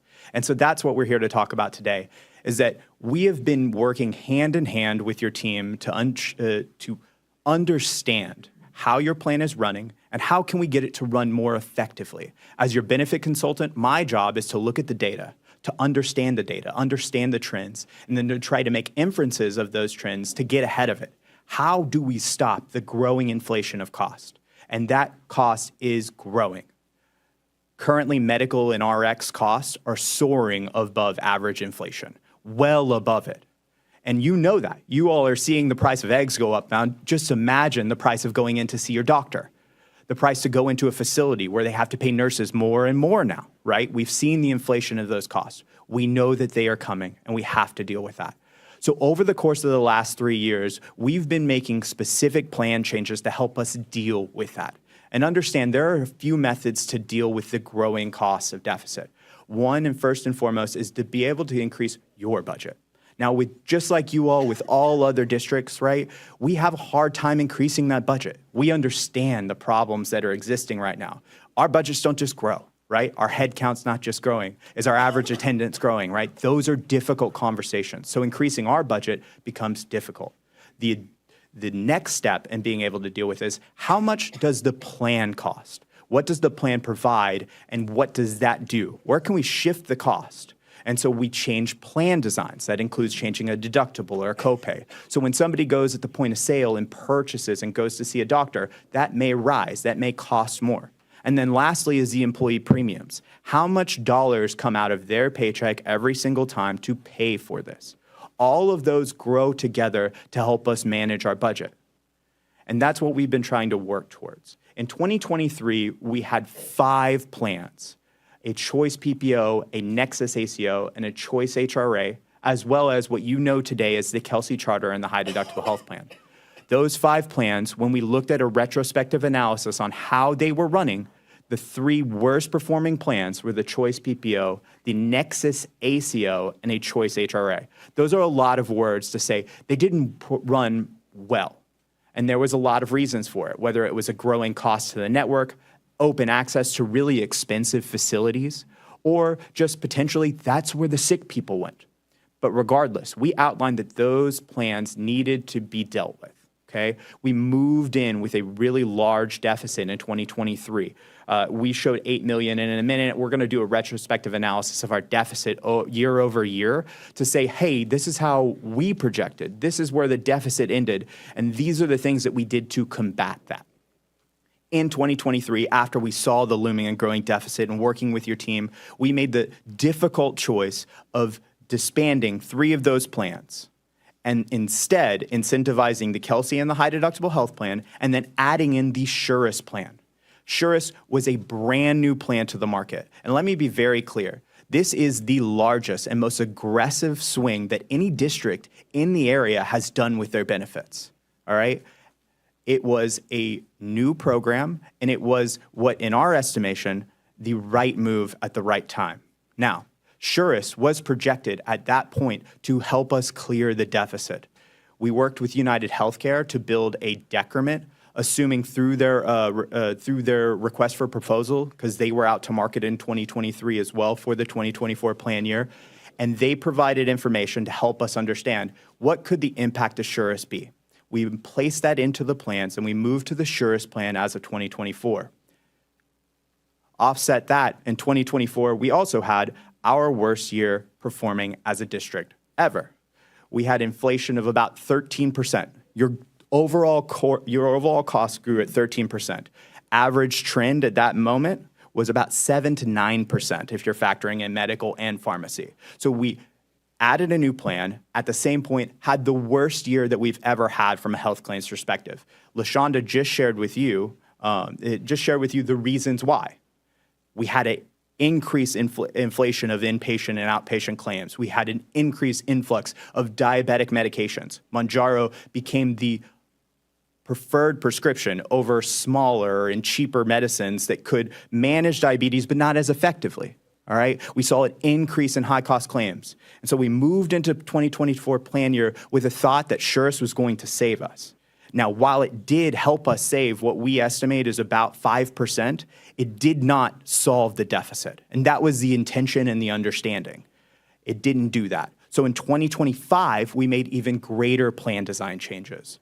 We changed our copay model on Surest plan to a coinsurance model for the pharmacy prescriptions. That was number one to help us bring down the cost of pharmacy for the organization. We made changes to the Kelsey Charter and the Choice HRA. We had to make some really, really significant decisions. Meanwhile, we're still dealing with a growth of trend, a trend that we can't just stop. It will not stop, and it will keep coming. Now, additionally, in the hand packets, you're going to see a couple of different slides that we did provide. The reason that we wanted to do is give it context. Because like I said before, one of the hardest things for us to do as a district, and for any district to do, is to increase their budget, right? Where does the money come from? And we understand that there are so many other factors that go into it. In your handouts, we showed over the course of the years from 2020 to 2024, you'll see that FBISD budget has remained steady. Now, we have had general fund pulls and other items to help us deal with it, but we've never put it on the docket, right? We've never put it in to say we need to increase our budget. And you're just like so many of your other peer districts. It has happened over and over again. It is difficult to increase our budget.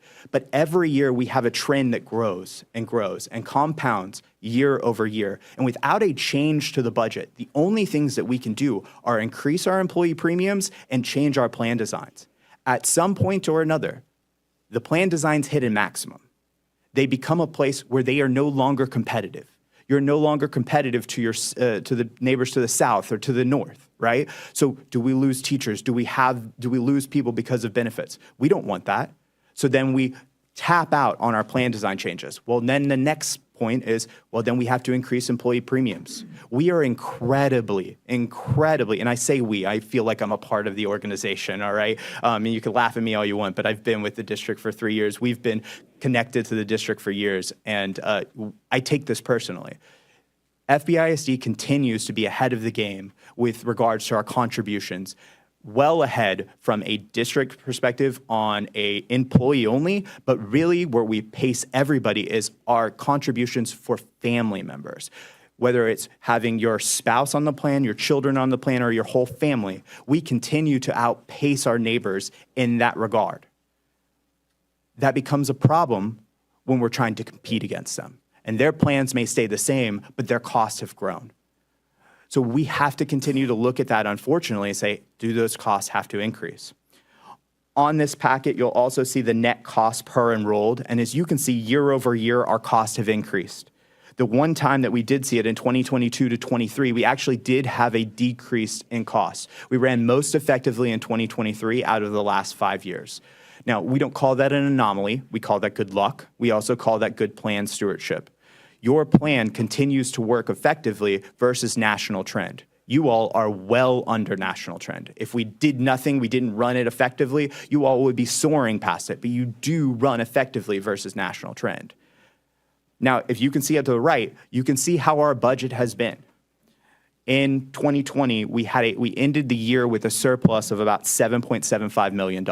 Now, I'm going to be fair, that was a lot of people from, that was a lot of district and organizations across, because many people did not go to the hospital during 2020, did not utilize their benefits in 2020 because it was COVID. They were less likely to go in and have these things. We saw a surge in those claims after COVID years, and that was in all plans, not just you, across districts, across Texas, and across the nation. And it's not just districts, it's private institutions too. Once we moved from that deficit, we moved into an $8.6 million deficit the next year. We managed that a little bit once we had a good year to $6.12 million.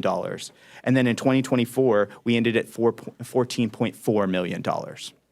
If you go to the next page, we give you a little bit of understanding in our methodology, all right? We're looking at analysis from 2020 moving into 2026. And there's a reason that we're looking at this, is because we want to be aware of what our deficit is and that we're going to have to make big changes. We're going to have to do something to deal with it. So on the left-hand side, you'll see the gross budget. That includes your $570 per month per enrolled employee and what the employees pay to it. We call that the gross budget. That's where everything comes into it. And as you can see right there, we started at $77.7 million in 2020. We showed the budget similar to the last page. Now, projection comes from Gallagher. All right, this is our methodology. We utilize actuarial science to understand how you are going to run. All right, we utilize a 24-month period of claims, giving the heaviest weighting to the most 12 months, saying, hey, what happened in the last 12 months is probably the most indicative of what's going to happen in the future. We take that and we apply trend. Trend because that is happening. We know that inflation is going to happen. And so we add those things together. Our job is to try to predict how we are going to end the end of the next year. We project out in around May of every year for the following year. So we're projecting out almost 18 months of data to try to guess and get to where we think you are going to run. And then we come to an actual. An actual is how your plan ran. After we remove out rebates, all of the reimbursements, everything like that that we get, what did our plan actually end? And the reason that we're going through this is because, as you can see, our gross budget has dropped. We continue to drop in our budget, but our surplus continues to grow. Our projections on the right-hand side, we're trying to mirror what we are doing versus what we're doing from an actual basis. I want to call your attention to 2024. 2024 is the year that we believed that Surest would solve the deficit.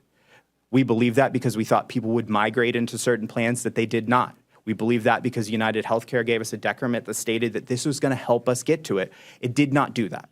Again, this was the most aggressive swing that any district had made. You were one of the largest groups to take on Surest because we needed to see if there was something that we could do to solve the deficit. Now, while it did not solve the deficit, we do anticipate that if we did nothing, that it would be about 5%, there would be an additional 5%. In fact, after growing cost, if we have done nothing for the last 2 years, what would happen is we'd be about at $23 to $25 million worth of a deficit. So there are actions that we have to take, and that's what we're doing. Every single year, we evaluate your health plan. We evaluate where it's going, and we try to make decisions that help the overall population, but help us actually have a plan. Because if we can't afford the plan, it falls apart. So we have to do things. And so the reason that we bring all of this up is to make sure that you understand the budget will continue to grow, or the budget deficit will continue to grow. Without action, without next steps, we will hit a wall, whether that's through a plan design, contributions, whatever. We have to be prepared for the next steps. And so that's what we work with your teams on every single year, every single month, to understand where are the growing costs and how can we fix it. Now that that's done, Brian is going to come up and walk through how he handles the fiscal year budget and works with us as far as dealing with the projection and dealing with the growing cost of inflation.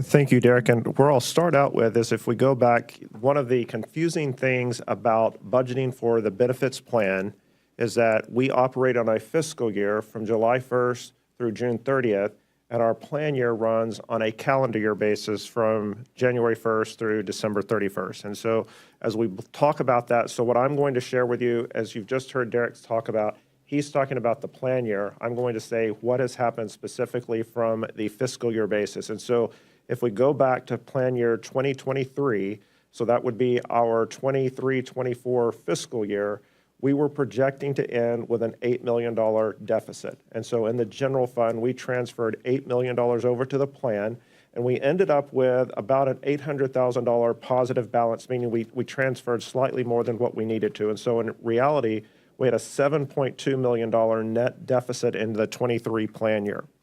Moving into 2024, we had the deficit of roughly $12.1 million. Part of the way that we addressed that was through increasing the contributions from the general fund, workers' comp, and unemployment fund. So that helped balance that. And then finally, as we look into the upcoming year, this is the deficit that we have shared with you all, the $15 million.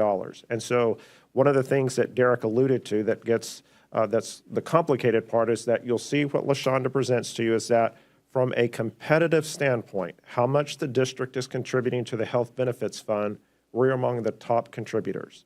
When we look at what our employees pay less than other local districts. And so that makes it difficult to manage, because if we increase the district contribution, that increases our cost.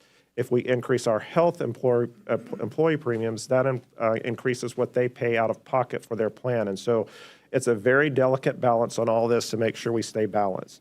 And so what I would close with is, as we look at this, the district has made one-time contributions to the health plan in order to ensure that it stays balanced and at a, not at a surplus, but balance.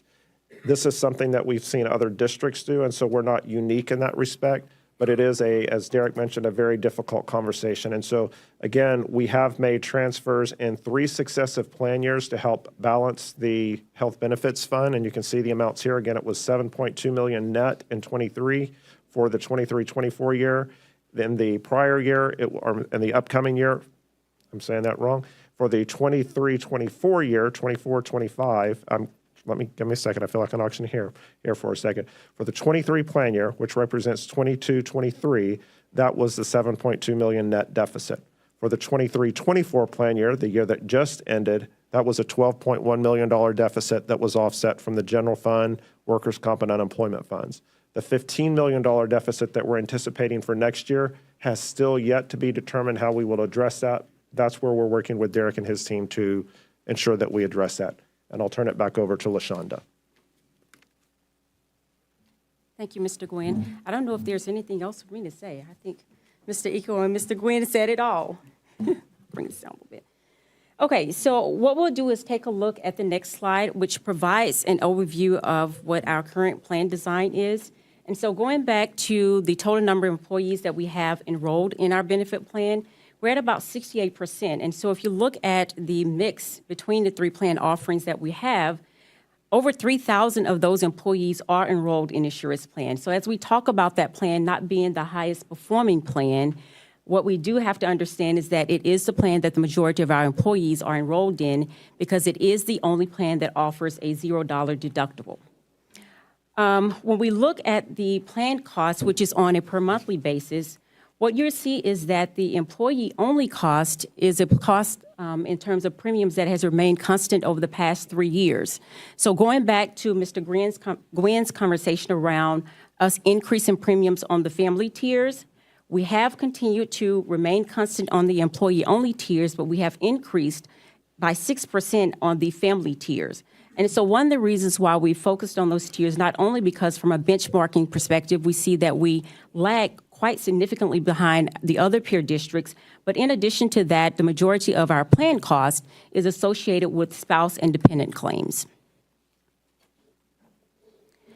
So this is a telling slide, because what this slide tells us is that Fort Bend ISD is actually doing a great job in terms of how we manage premiums for employees and how we manage our overall employee contribution. If you look at this slide, what it says is that Fort Bend ISD pays more in terms of employee contribution than all of our peer districts. If you look at the turquoise bar graph, which represents the district contribution, you'll see that Fort Bend ISD contributes on average more than $139 per employee per month. If you look at the yellow bar graph, which represents our employee-only average contribution, which is the premium contributions employees pay, you'll see that employees that are on the employee-only tier are paying on average $34 less than other peer districts.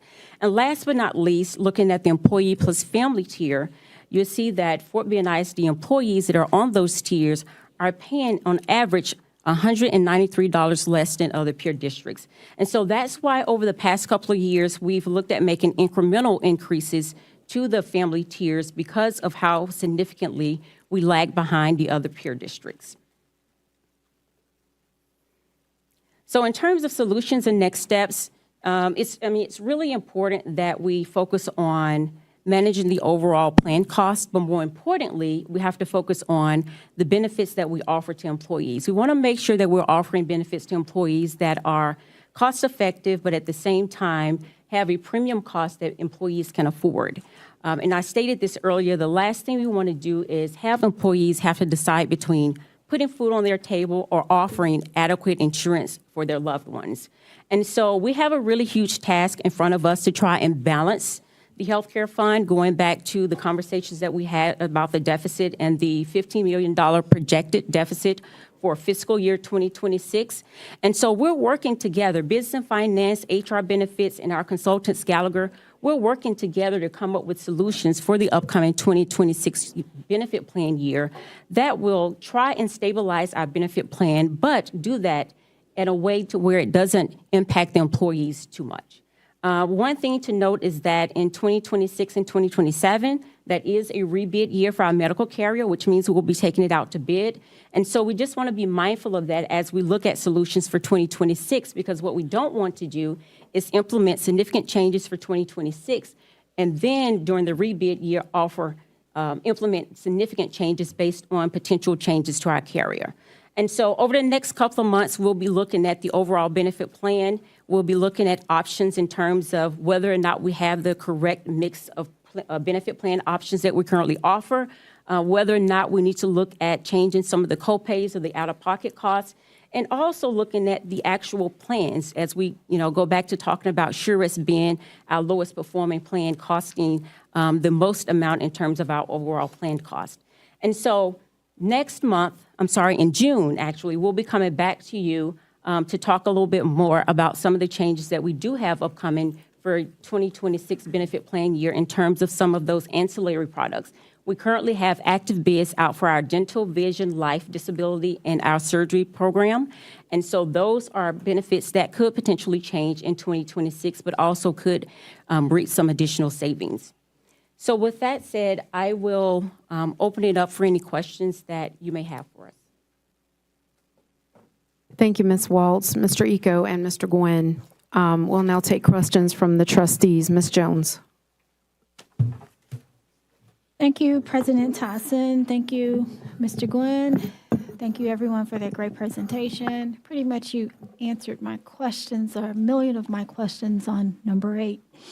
So as I was listening to this presentation, I was thinking about our teachers and our paras.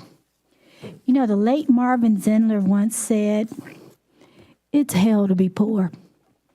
And I think about that in regards to our teachers when they take their paychecks home and they have to deduct money for insurance, for TRS, and sometimes in some districts escrow to cover for 12 months. Okay?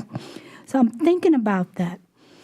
And I appreciate that because I'm thinking about health insurance versus their take-home pay. Many of our teachers are paying for health insurance, but they can't afford to go to the doctor because they've paid so much for health insurance. And you bring this issue up of more people are going to the ER versus urgent care, where more people are going to the urgent care because it's cheaper than going to the PCP, their primary care provider, because of the plans. And so I'm looking at, and I hear you saying it saves the district, but I don't hear you say it's saving our teachers, it's saving our parents, because they are directly impacted when they get that direct deposit, and they have to budget deductibles, co-pays, co-insurances, and prescription costs. And so, yes, it's great for the district, but I don't feel good going home knowing that a teacher, she has to work a second or a third job to pay for the basic stuff for her children, to put gas in the car, or her baby gets sick. Now she got to go pay medical costs, and then now she got to budget her groceries, and now she got to get to work, so now she got to budget gas. And so it's great to hear that how much is going to cost, cost savings for the district, but what I want to hear is how it's going to cost save our teachers and our paras and our facilities and our maintenance people. And that's what I would like for you to come back and see, because the numbers are great, but it doesn't feel good for some teachers when they have to figure it out every 2 weeks of, well, should I pay the light or should I put it off? Because my health insurance is more than my light bill, okay? And so my first question is, going back to Brian's, Brian, are we able to offer plans that align with our fiscal year? Is that an option? So I think the short answer to that is the way that we are currently set up, we cannot align the plans to the fiscal year because the benefit selection process occurs in October for health benefits that will be in place for the January through December time year of the following year. So as it currently stands, the short answer to that is not how we're currently configured. It's not to say that we couldn't visit it, but it would probably result in some significant disruption that we would have to work through in order to implement. Okay. Okay. And are there, and you've already answered my question about, are there any options to lower healthcare plans? Now, here's my next question. Will there be an option for employees, employee only, to not be able to pay for their health? Because I see a lot of employee ERS benefits where employees are provided medical benefits at zero cost. And I'm thinking about a lot of our 65 and over employees in the district who are paying $177 or $160 or $62 a month. Is there an option for them not to just pay medical costs? It should be. And that's where I'm at. Can you look into that? So I would say as we continue to look into benefit plan options for the upcoming years, that is certainly an option that we will consider.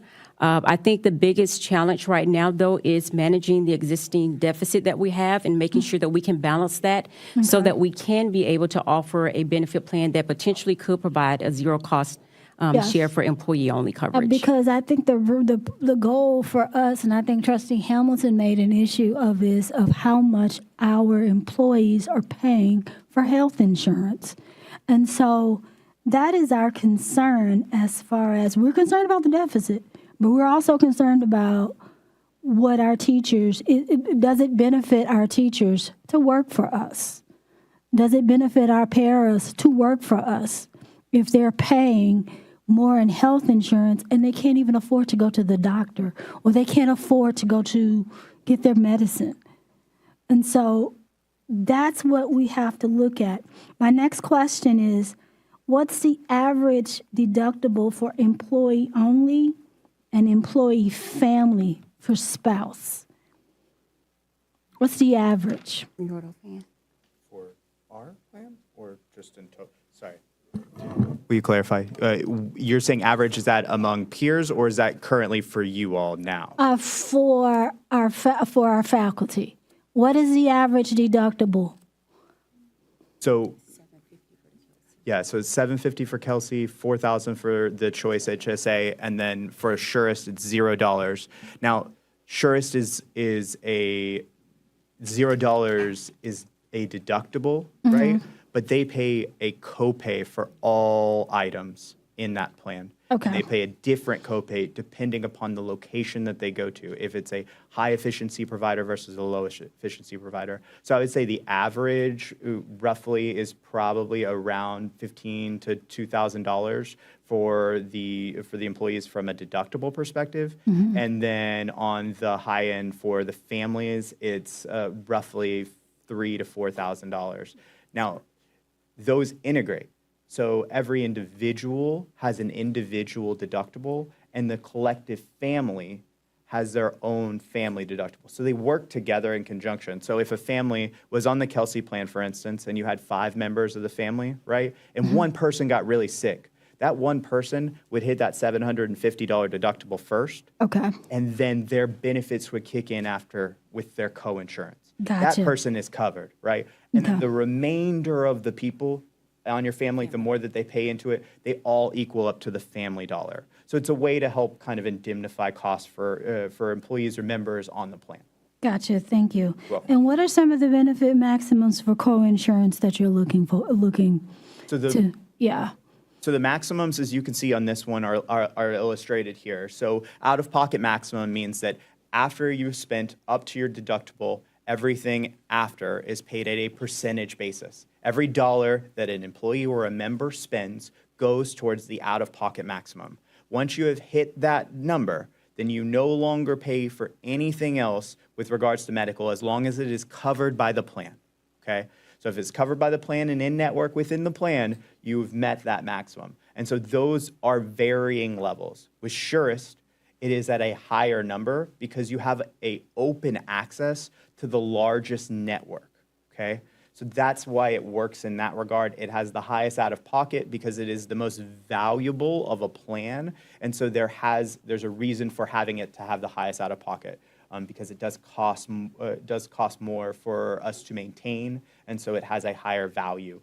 Kelsey Charter, for instance, has run effectively for the district, but also runs really effectively for employees. So we make that plan less expensive than the Surest plan, and we also make it incredibly rich. $750 for a deductible is bar none one of the best deductibles in the area when it comes to teachers. If you look down at Lamar, they aren't within a couple $1,000s of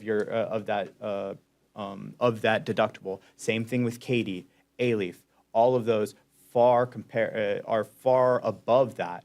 And there's a reason for that. We incentivize employees to go to Kelsey because Kelsey has the best outcomes. When we measure that, we measure a person goes in, do they get sick more often or are they less sick? All right? Did their surgery go better or worse? We have all of that data to say. And so that's where Kelsey came in. Okay, You're welcome. thank you. So I guess this is just, I'm glad you have a plan, okay? And that you're looking towards that. So let me paint a personal picture. Being a teacher, making less than $70,000 in another district, one morning I was on my way to work, excited, because I'd bought a whole bunch of stuff for my students. And out of nowhere, I'm in a car accident on my way to work with all the stuff for my kids in the car. And I was life-flighted to Memorial Hermann. And that Memorial Hermann bill was $21,000, okay, for the life flight. And then I'm going to find out I only had a broken arm. And I probably may have been in the emergency room maybe, I don't even think it was 6 hours. The bill I got was $65,000.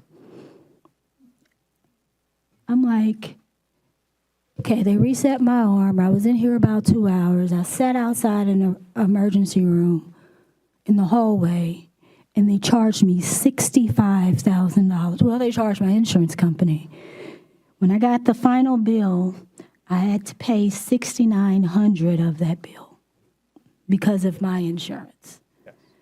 And I'm thinking about my paras, my teachers, for them to get a bill that's higher than their salary.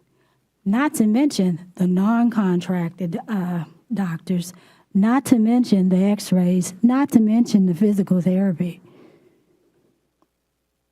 And then you're still trying to make ends meet.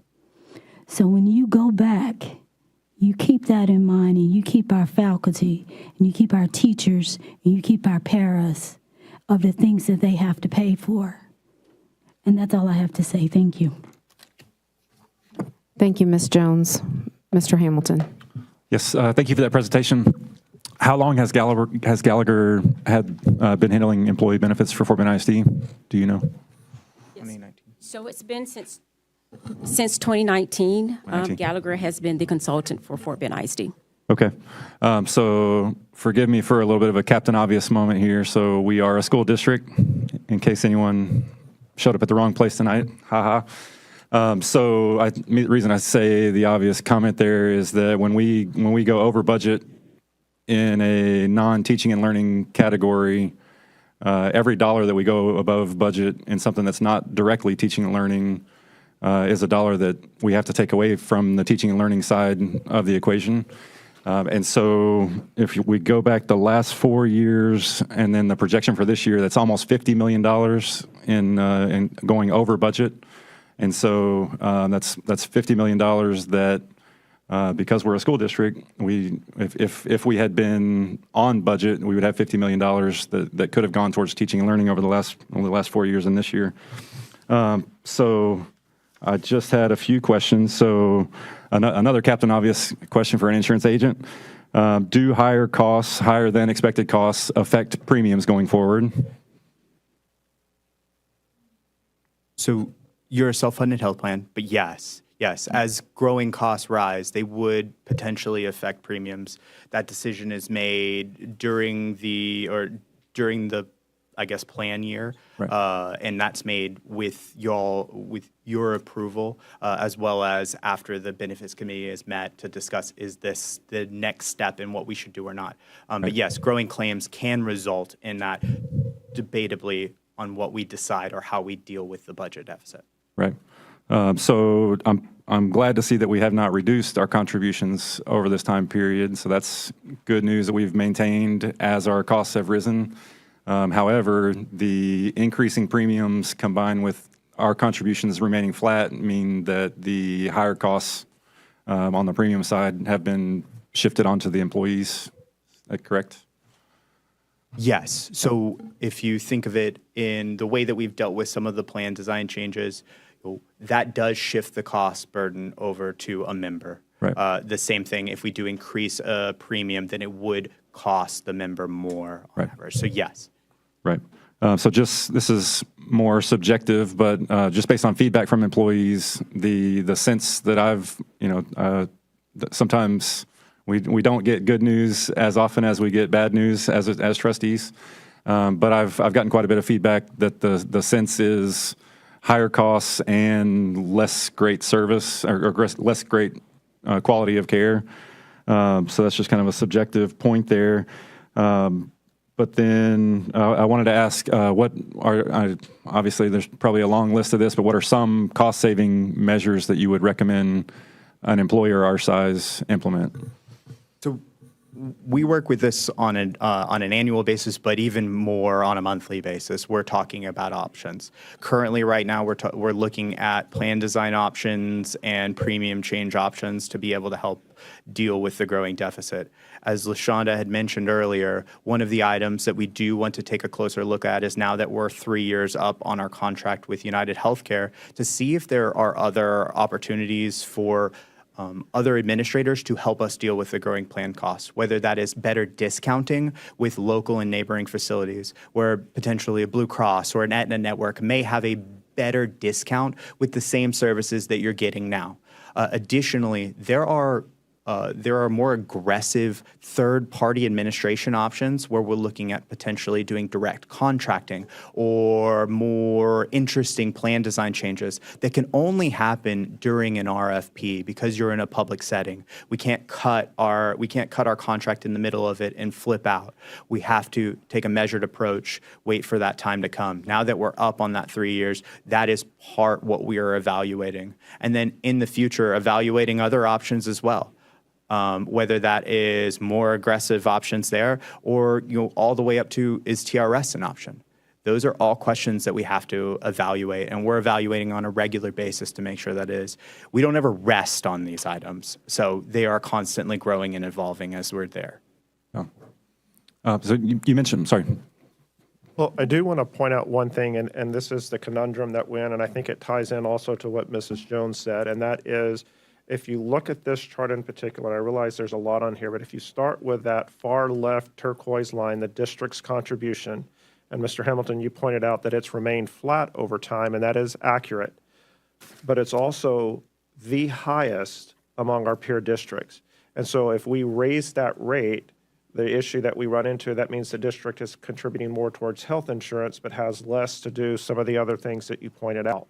And then conversely, if you look at the employee-only contribution, it is the second lowest among peer districts. Now, it does not speak to, as you just pointed out, the experience that the employee is having on the back end, or Ms. Jones pointed out, what they are paying out of pocket when they go to the doctor. But as we're looking at it from a plan design perspective, those costs are low. And then as LaShonda pointed out, on the family side, we're the second lowest.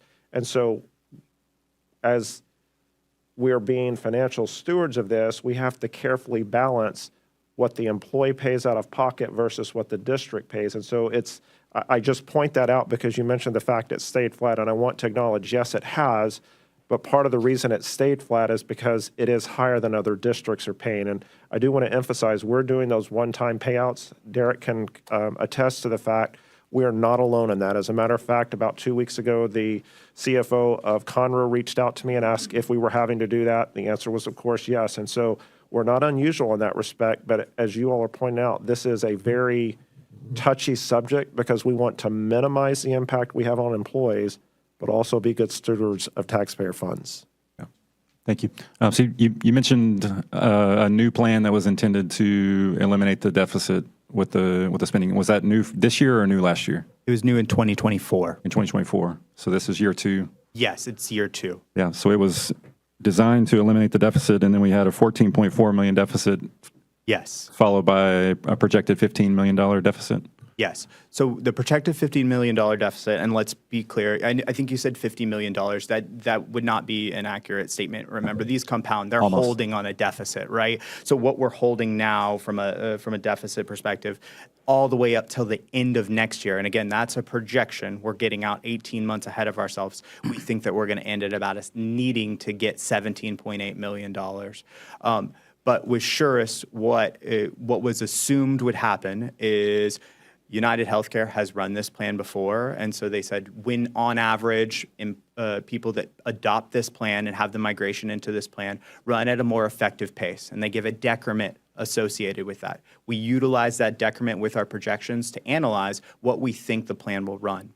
Now, coincidentally, at the same point, you also had the poorest year that you've ever had from a claims perspective. And that wasn't due to any plan design changes. That was due to growing utilization of plans in general. You had 20% increase in inpatient utilization, 20% increase in outpatient utilization. You had an increase in influx of new diabetic medications onto the plan and more high-cost claimants. It is not what we would call a perfect storm, but it is poor experience. And when we project you out in May. We look at those costs in May. So in 2023, projecting out until the end of 2024, we said, hey, you had a really good 2023. Look at how this is. We'll trend you forward, but we don't think that it's going to end in this deficit. As you can see in roughly in the March to April timeframe in 2024, we re-projected. So every year we project and we reforecast to see how far off from a budget because we have 6 to 7 months new claims data to understand how we think we're going to run.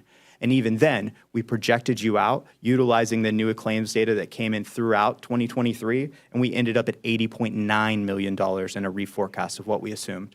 We were still $5 million off because your plan continued to run so poorly from a utilization perspective. So our goal is to be within 2% of those projections, but with an 18-month lag and sometimes skyrocketing cost, we will be off from time to time because we can't accurately predict. And with Surest, this is a brand new program. We're relying on our administrator to help us make an inference on what they think that's going to save. And unfortunately, while it had worked with other organizations, really in the private side, more manufacturing and things like that, we have found that it has not been adopted as well by the district's employees. And there could be lots of reasons for that, right? It's a difficult plan to utilize. And sometimes people don't want to utilize an application. And then there's sometimes that you're just stubborn and you want to go to the person that you want to go with. And I get that. You feel comfortable with your healthcare. Surest is designed to make you think, hey, if I go to this doctor at Methodist, this may cost me more money than if I go to this doctor at Memorial. If I feel comfortable with this, I'm going to go pay more to go. Now that costs the member more and it costs the district more, as opposed to the other way where it could save the member money and also the district money. So just to clarify, so I rounded up a little bit aggressively. So it would be $48 million for the last 4 years plus this year. So not going into. So bringing in next year's projected 17.8 million would go to 65 million over 6 years. Sorry, I'm looking at so I brought a financial consultant, so I'm letting him do the math in You're his good. head. Yes. Yeah. 1 second. Yeah.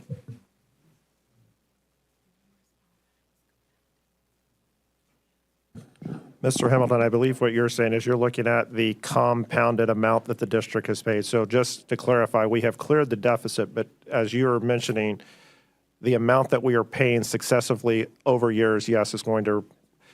And I want to emphasize what Derek just said. If the $15 million comes to fruition, and what we are projecting in our forecast is it will, and so we're accounting for the fact that we would have to pay for that, you are correct. And I did say you are correct. It would be roughly $65 million. Well, to your point there, Brian. So is one key difference between the private sector plans and the government sector plans the tendency on the private side to have more wellness approaches? No. I think actually Fort Bend is one of the leading organizations, even in the area, as far as what you do from a wellness perspective. You all have a wellness coordinator on site. You have wellness meetings on a regular basis. You invest a ton into it. I would say one of the reasons why a private organization can run effectively versus what a public organization could do is because they increase their budget on a regular basis. They don't have to go through a full board approval. They decide how they want to do it. And they're also a for-profit industry, so they can move that stuff around and do that. Right? If we stress anything, it is that this interest in inflation is going to happen regardless of what we do. And our job is to bend that trend down as much as we can to keep it tenable. But at some point or another, it's going to continue to grow, and we can make micro changes to deal with it, but they oftentimes bring a larger budget in to help them offset it on a yearly basis, where, this deficit, we pull in general funds to help us offset it, but it's not on an ongoing basis. Yeah, thank you. So last question on the administration side of it. I know that there's some interest in bringing in a third party that would work on a fee-based approach where they are paid nothing up front and they would earn a percentage of cost savings. Has the administration considered doing something like that? I don't think it is unfair to say that any reasonable option we would be interested in reviewing. Some of those that we receive, and typically when we do receive those, we have Gallagher, who's our benefits consultant, review those. I don't want to say that some of them make overblown claims, but that is sometimes the case. But we want to make sure that in addition to the excitement of something new that could solve the problem, we're also looking at it from a pragmatic perspective to make sure that what is promised will be delivered. And as we can see, the Surest plan was indicated that it would deliver results and hasn't necessarily done it to our expectations. Thank you. Thank you, Mr. Hamilton. Dr. Gilliam. Okay, I'm going to be kind of hooked on phonics here, so I'm just going to start from behind, okay?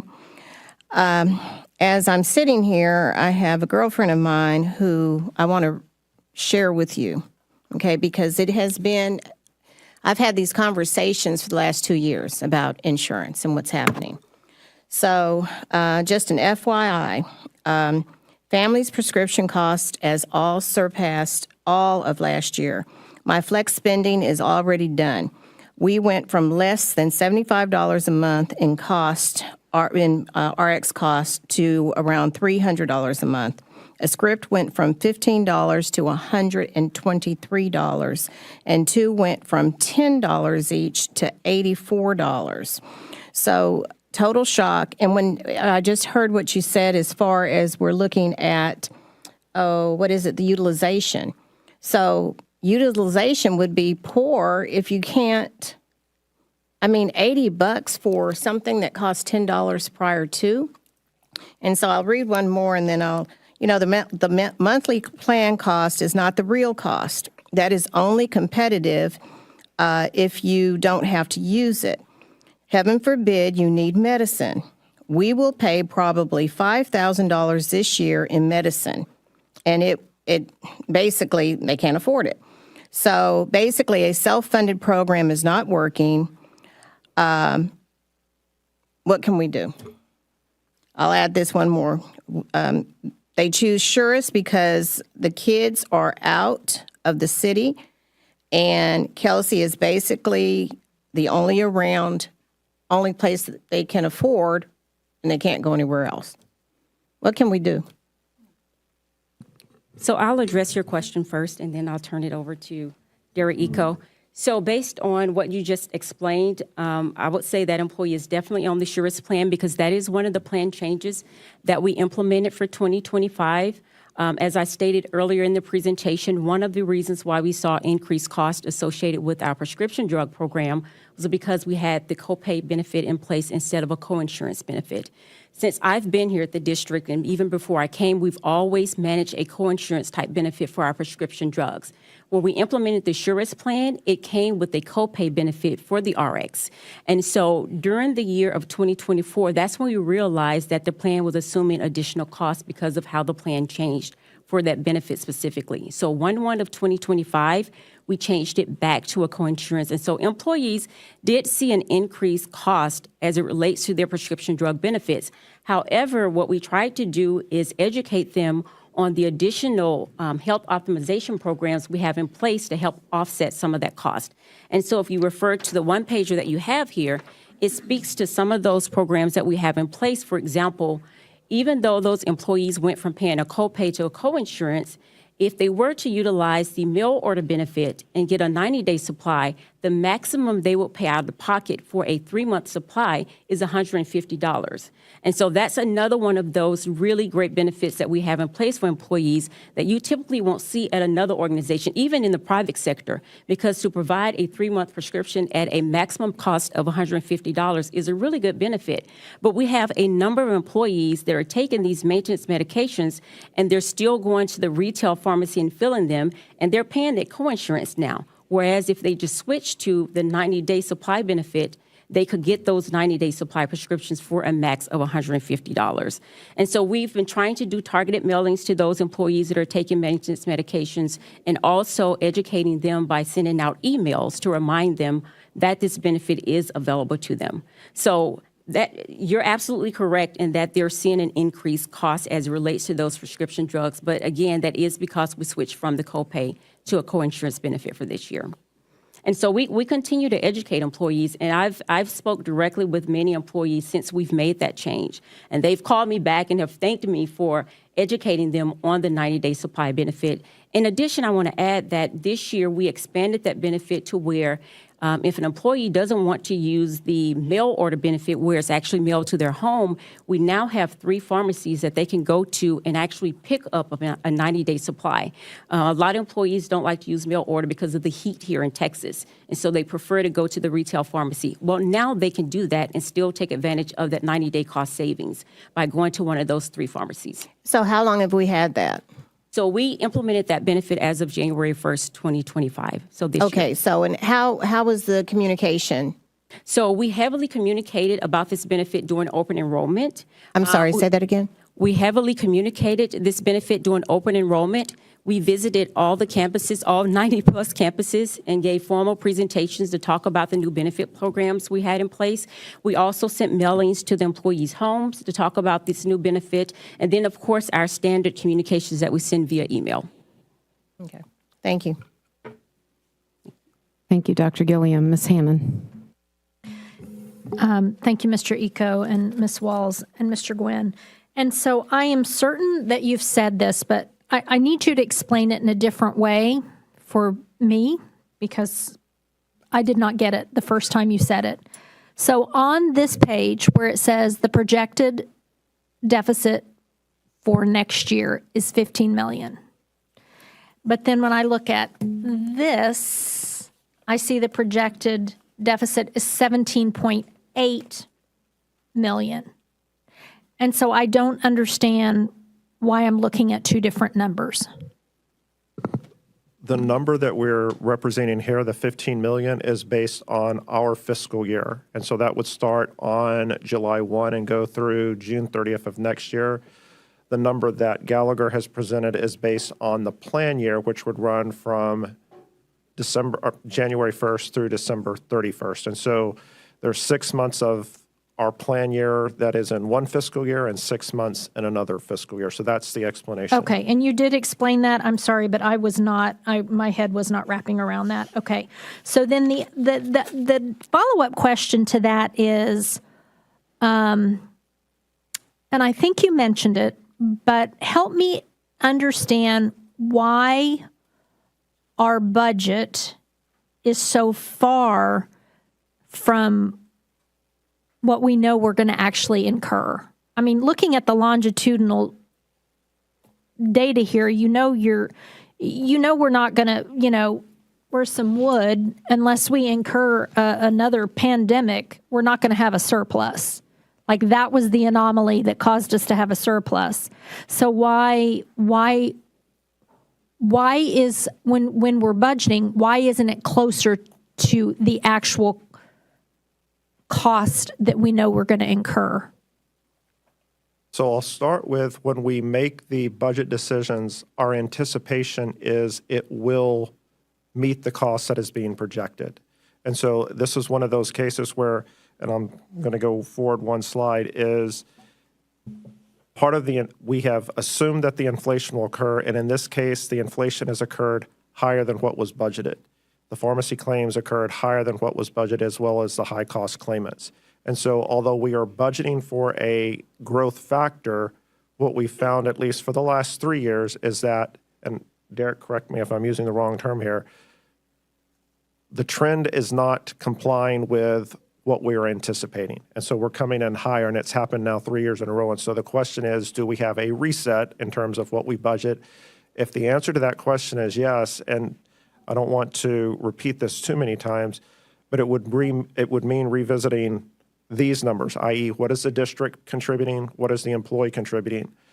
And in both cases, it will mean higher contributions for the district and for the employees. And so it's balancing that. But to go back to the very beginning is we are budgeting based on the trend that we expect to happen, based on the input that we get from Gallagher. In the last 3 years, it just has not adhered to the trend that was anticipated. Okay, so you're still going to have, because then we're having to find that estimated 17.8 or 15 million next year from wherever we find it. That is correct. And so I know there's not a trustee sitting on this dais that wouldn't like to see salaries go up, premiums go down, or a combination of the two. But I also predict there's not a single person in here that thinks that their medical premiums are awesome and that their deductibles are awesome. It's just right, medical expenses right now, homeowners insurance, car insurance. I don't know, maybe I'm the only one that's not a good shopper for these things, but it's kind of crazy and ridiculous. So any way we can help our employees is certainly helpful. Would you go to okay, you're already there. So look at Pasadena. And I am wondering, I see that Pasadena is, their employee only cost is a bit, $34-ish above what our folks are paying. And I'm glad to see that, our contribution is great, really, we're doing well. But my question is, this is to be answered offline because this has gone long, but what is Pasadena doing? Like, what is Pasadena doing where their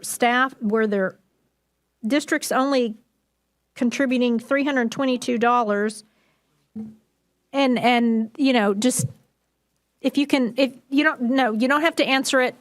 Mr. Gwynn can answer it, but there's something's going on in Pasadena. I know they're much smaller, so answer that offline for me, and I would appreciate that. Thank you.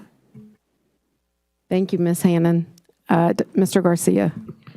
So quick few questions. On the employee-only costs, that's per month, correct? So for sure it's $177, that's monthly for employee-only? Yes, correct. And then for roughly doctor visits for sure is for primary care, what would you say? Is this $40 a visit or is it more? Do you have any idea? Depends. Surest is a variable copay. What does that mean? It means that if you utilize the application and you look on it and you say, I need to go to a primary care doctor, a high efficiency provider would have a lower copay, so a $40 copay, and the highest and a poor efficiency provider would be labeled at like $150. So you're limited in the doctors and which you can go to. You're not limited in the doctors. You have the whole scope of the network, but to go to one doctor versus the other requires a choice on how much you're willing to pay in that. Okay.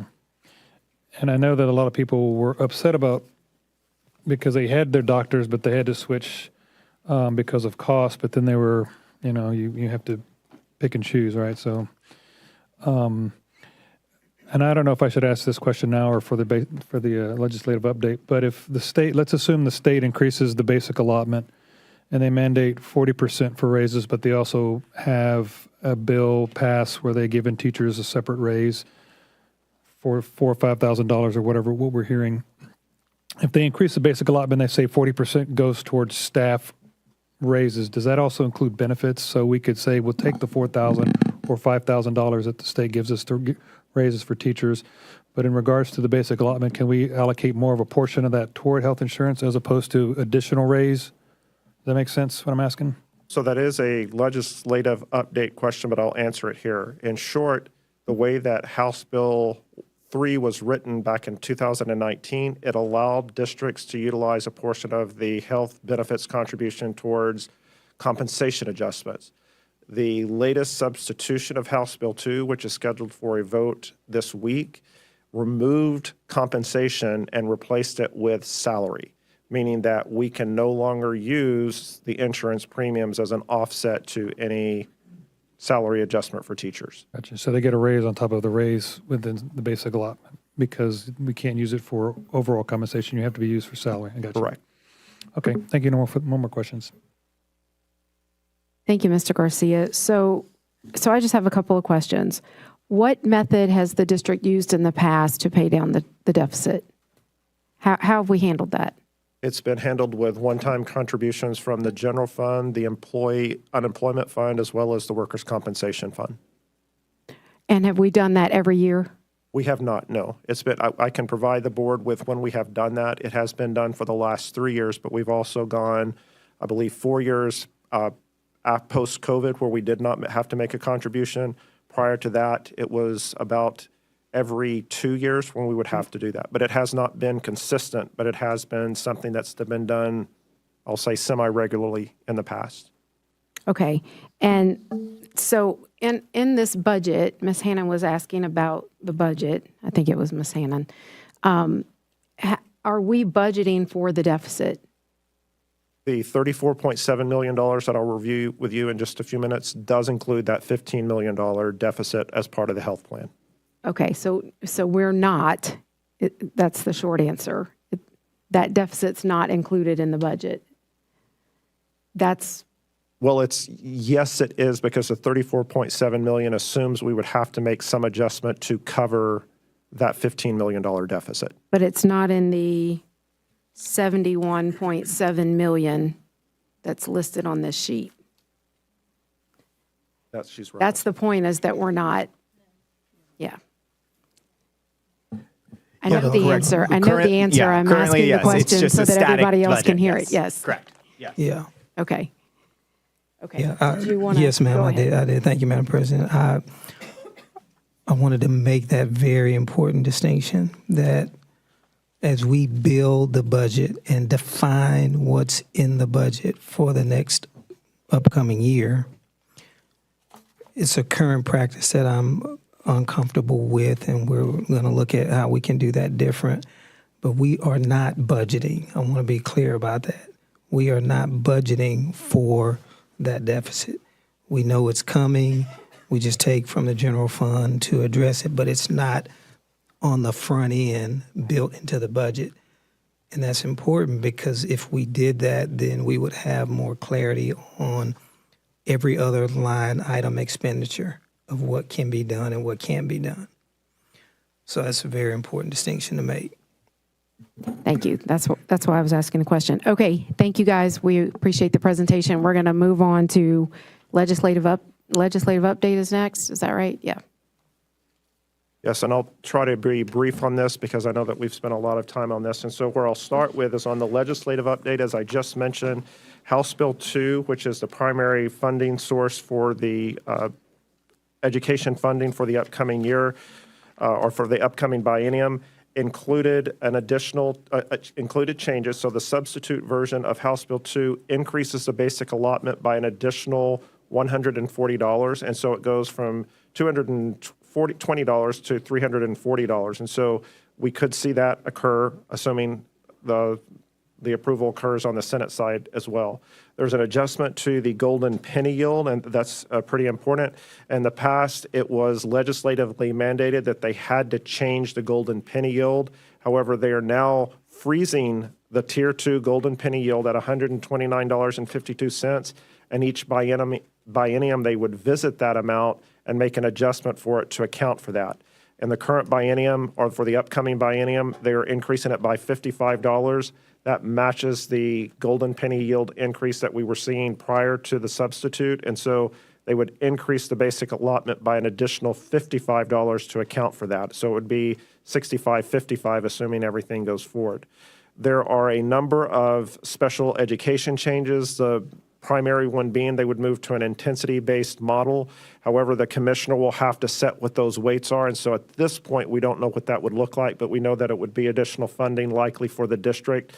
I would say based on what I know is that we have a $36 million gap between what the state funds and what we pay locally. It likely will not cover that gap, but it will make progress towards closing it to some degree. And then the last item you see on there is that they are now adding an allotment for the initial evaluations that the district has to do that has not been there previously. It would be $1,000 for each initial evaluation.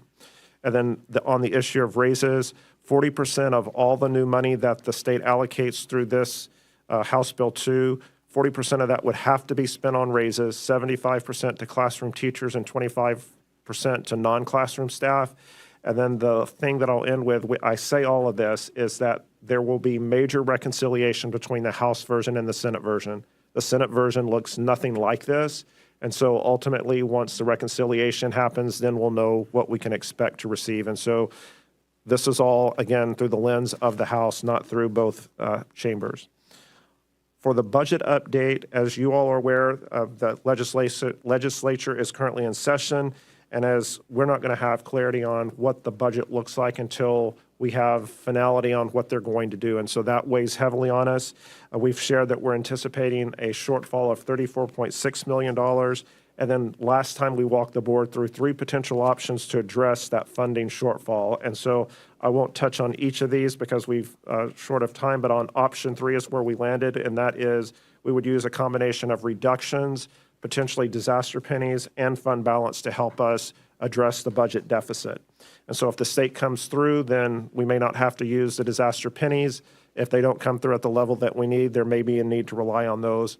And the district does have up to $35 million that it could take through the disaster pennies if it comes to that.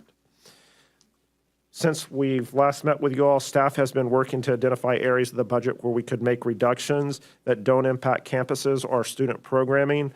We have identified $4.6 million through that work, and that includes 19 vacant central admin positions that can be eliminated. There's also expected to be some teaching vacancies next year. Each year, we're not able to fill 100% of our positions. And if we apply an innovative staffing model using our paid teacher residents to fill 5 of those vacancies, that approach would allow us to reduce vacancies, save money, and support the development of our teacher pipeline. And we're continuing to work on those potential savings. Again, we've identified $4.6 million at this point and anticipate having additional savings that we can share with the board at the meeting in May. And so this is what our current outlook looks like. The first column that you see on there is what we've shared with you all previously, the $34.6 million deficit with no changes at all to the budget. Our first scenario, which is in the second column, shows the impact of the $4.6 million in reductions that I just identified. And this scenario also includes the $15 million deficit in the health benefits fund. And so that is included in both the $34.6 million as well as this scenario. We're not showing the use of any disaster pennies, but there is no new state funding in that second column as well. And so we would have a $30 million deficit that we would need to address, potentially using disaster pennies. And then the second scenario that we would look at, that's in the third column, that shows the impact of House Bill 2, the substitute version coming into play, and the $4.6 million in reductions that we just did. And it shows that the deficit is now at $13.1 million, and we've improved from 76 days to 83 days on our fund balance reserve. And so we're going to continue to work through those potential budget savings that will lower the deficit. And as you can see, a lot of this is going to hinge on what the outcome of the legislative session is. And this is an overview of the budget timeline. In May, we'll be coming back with an additional budget update as well as a planned budget workshop with additional information and final adoption of the budget occurring in June. And that completes the presentation, and I can answer any questions on the budget or legislative update. Thank you, Mr. Gwynn. We'll take questions from the trustees. Mr. Hamilton. Yes, so Mr. Gwynn, thank you for that presentation. And you mentioned either last month or month before, it all starts to run together at some point, right?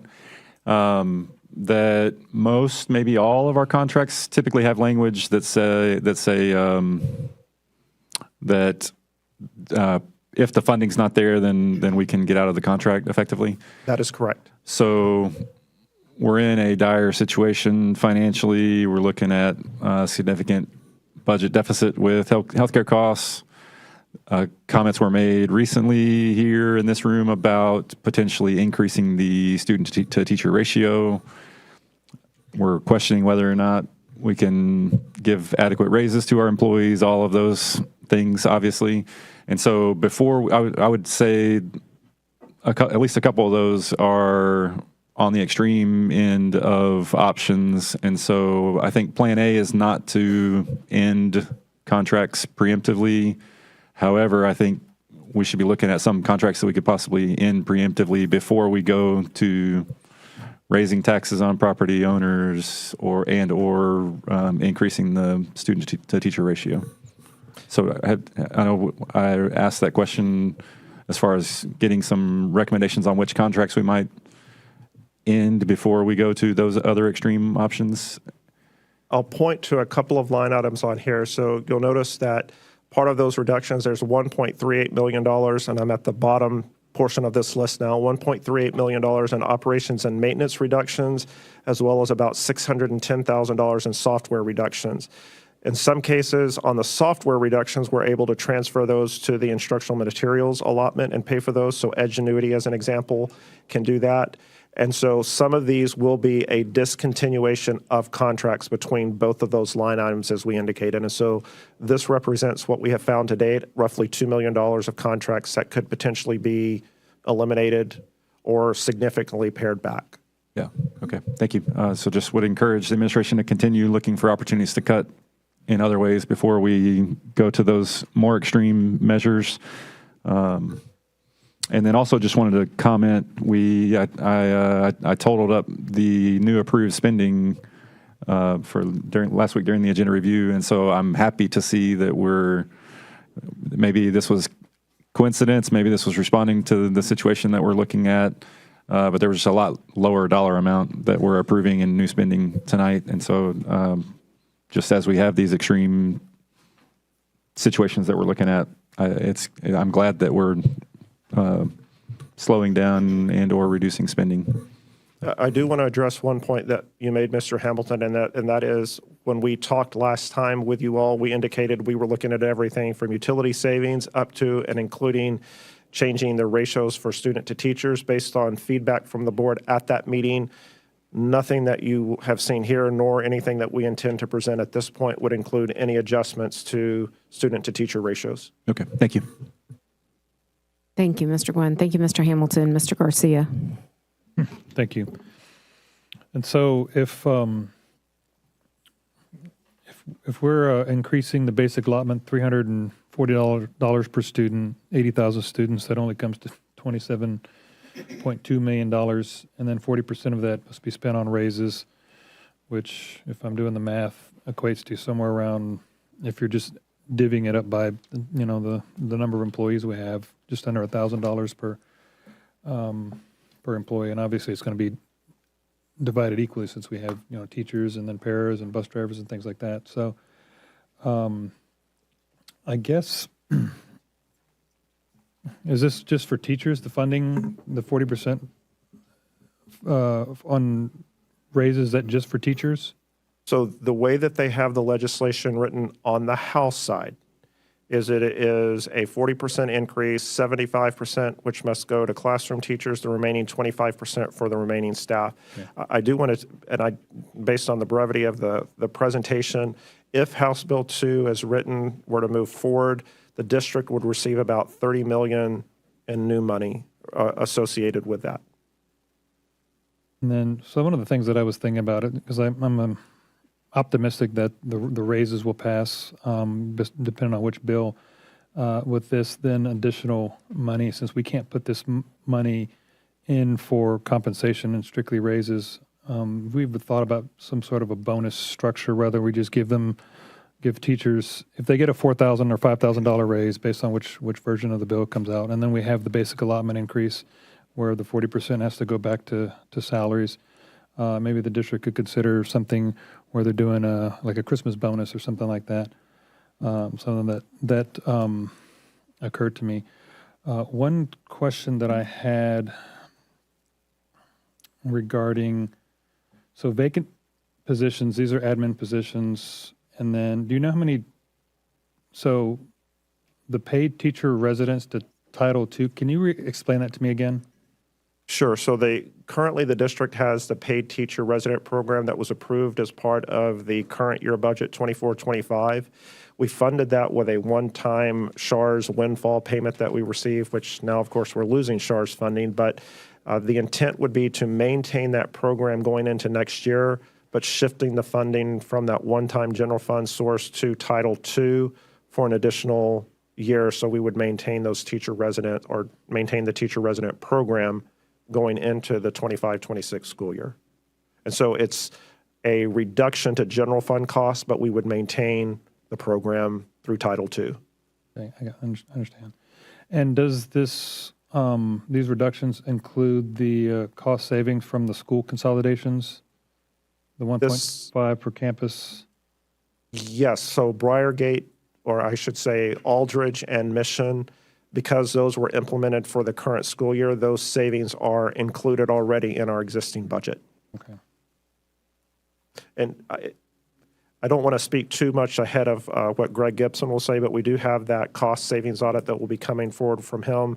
One of the comments that he has made from us is that generally speaking, he's finding that we are pretty lean and efficient. And so I'm not anticipating to see a large, readily available dollar amount that we would be able to save immediately, but I believe he will have some longer range items that we could look for efficiencies. But unfortunately, because we have followed through with many of the Gibson audit findings, we're probably leaner than what, I don't want to say leaner than what we should be. We're probably where we should be in many aspects, and it's making it more difficult to find the savings that we were hoping they might find. Okay. Thank you. No further questions. Thank you, Mr. Garcia. Ms. Hannon. Yes. So Mr. Garcia just asked about the teacher residents, correct? Is that what you asked about, Mr. Garcia?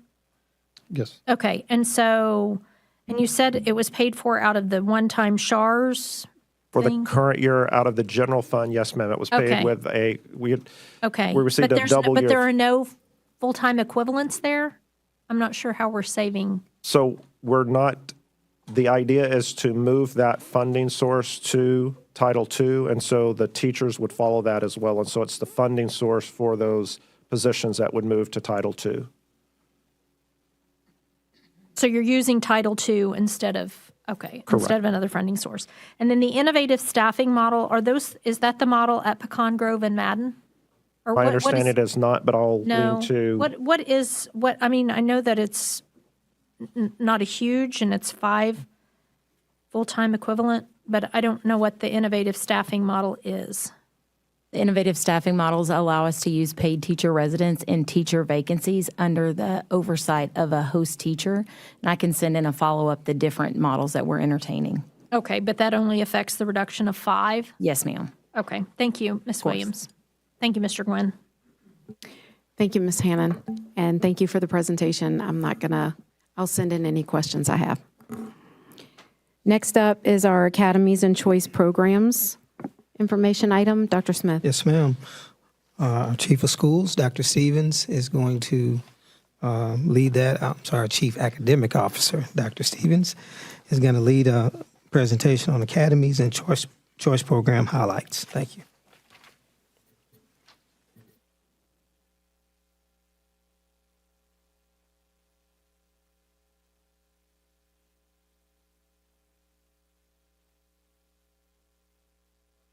I need you to speak in the microphone, please.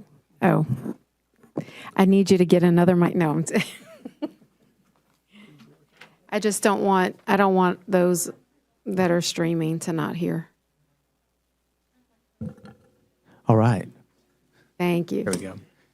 So good evening, ladies and gentlemen. So I'm going to talk to you a little bit about Academies and Choice Programs. And so we're going to set the table about what the vision is moving forward for Academies and Choice Programs. We're also going to talk about expanding the options for our students and what we're going to do in the next 3 to 5 years. Now, at your table, we gave you a copy of the updated presentation, so I hope you can follow along there. So the reality is we're in a really unique space as a district.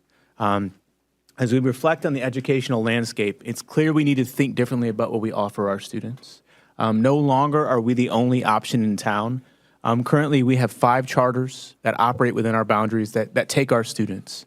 And I want to encourage and I want to just highlight some of the forethought that you all shared earlier when we expanded pre-K. Many of our competitors offer pre-K. Some of them offer pre-K 3. Some of them offer tuition pre-K, right? So if we're going to begin to compete for our own students, we have to get them in the door younger, right? But we also have to begin to think about what do our competitors offer our students that we don't, right? A lot of that comes down to opportunities, right? So we look at Harmony Public Schools. The one in Fort Bend is Harmony Academy of Science and Technology. We have multiple Discovery Schools. We have ILT Texas, which is dual language. And so we're moving in the right direction, right? So we wanted to think about 2 things. One, what can we do in the short term to begin to give our parents options?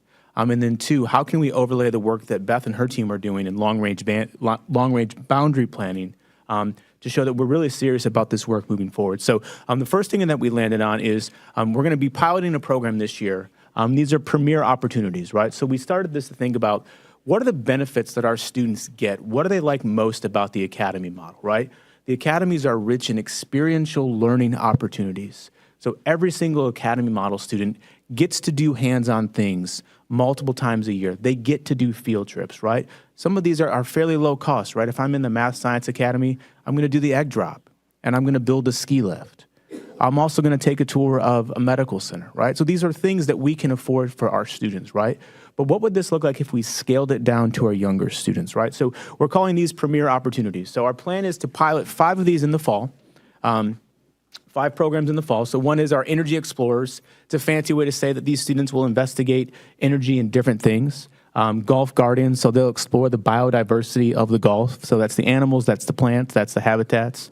Service Sentinels, this is a great way to say service leadership. So students will do leadership projects.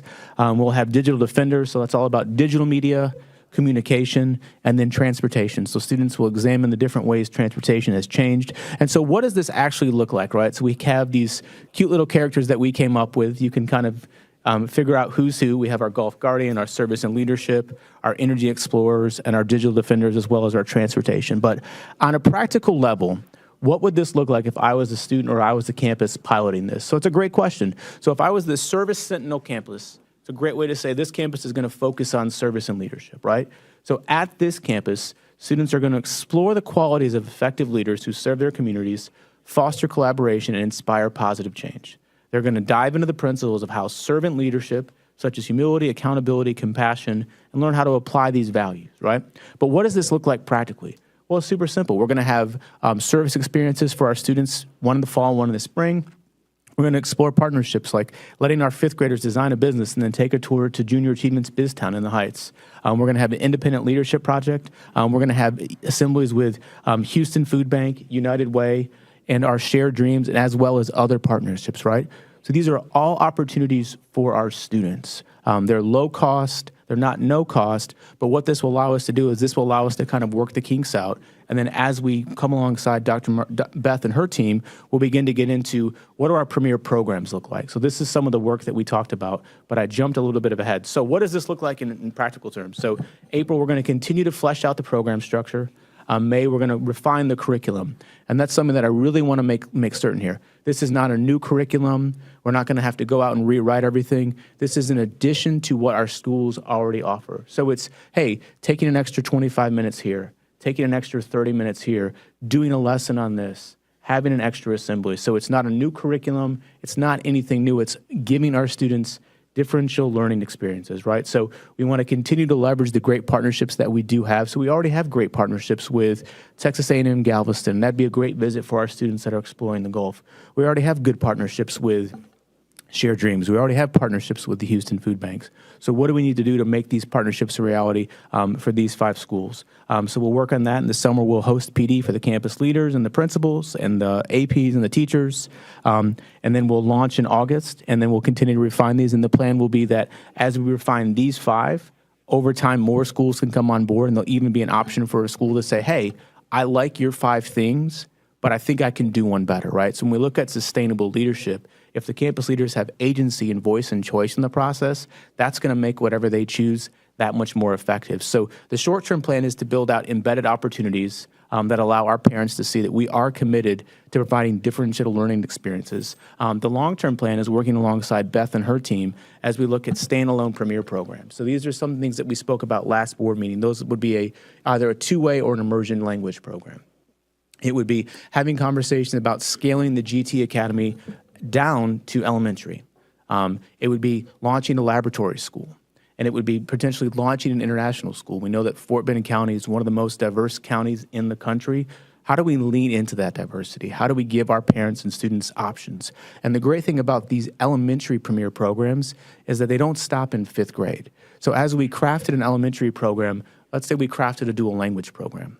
Well, a Mandarin immersion program doesn't stop when the kids get into 5th grade. So what does that look like for 6th grade and for 7th grade and 8th grade? It's the same thing with international school. Internationalist just doesn't stop when you get to 6th grade, right? So all of these programs would feed up into our middle school's level. And then as we have conversations about middle school, it's about how do we begin to then build a pipeline for the things that we want to do differently in high school, right? So we're going to have lots of conversations about our middle schools now as they exist today are great.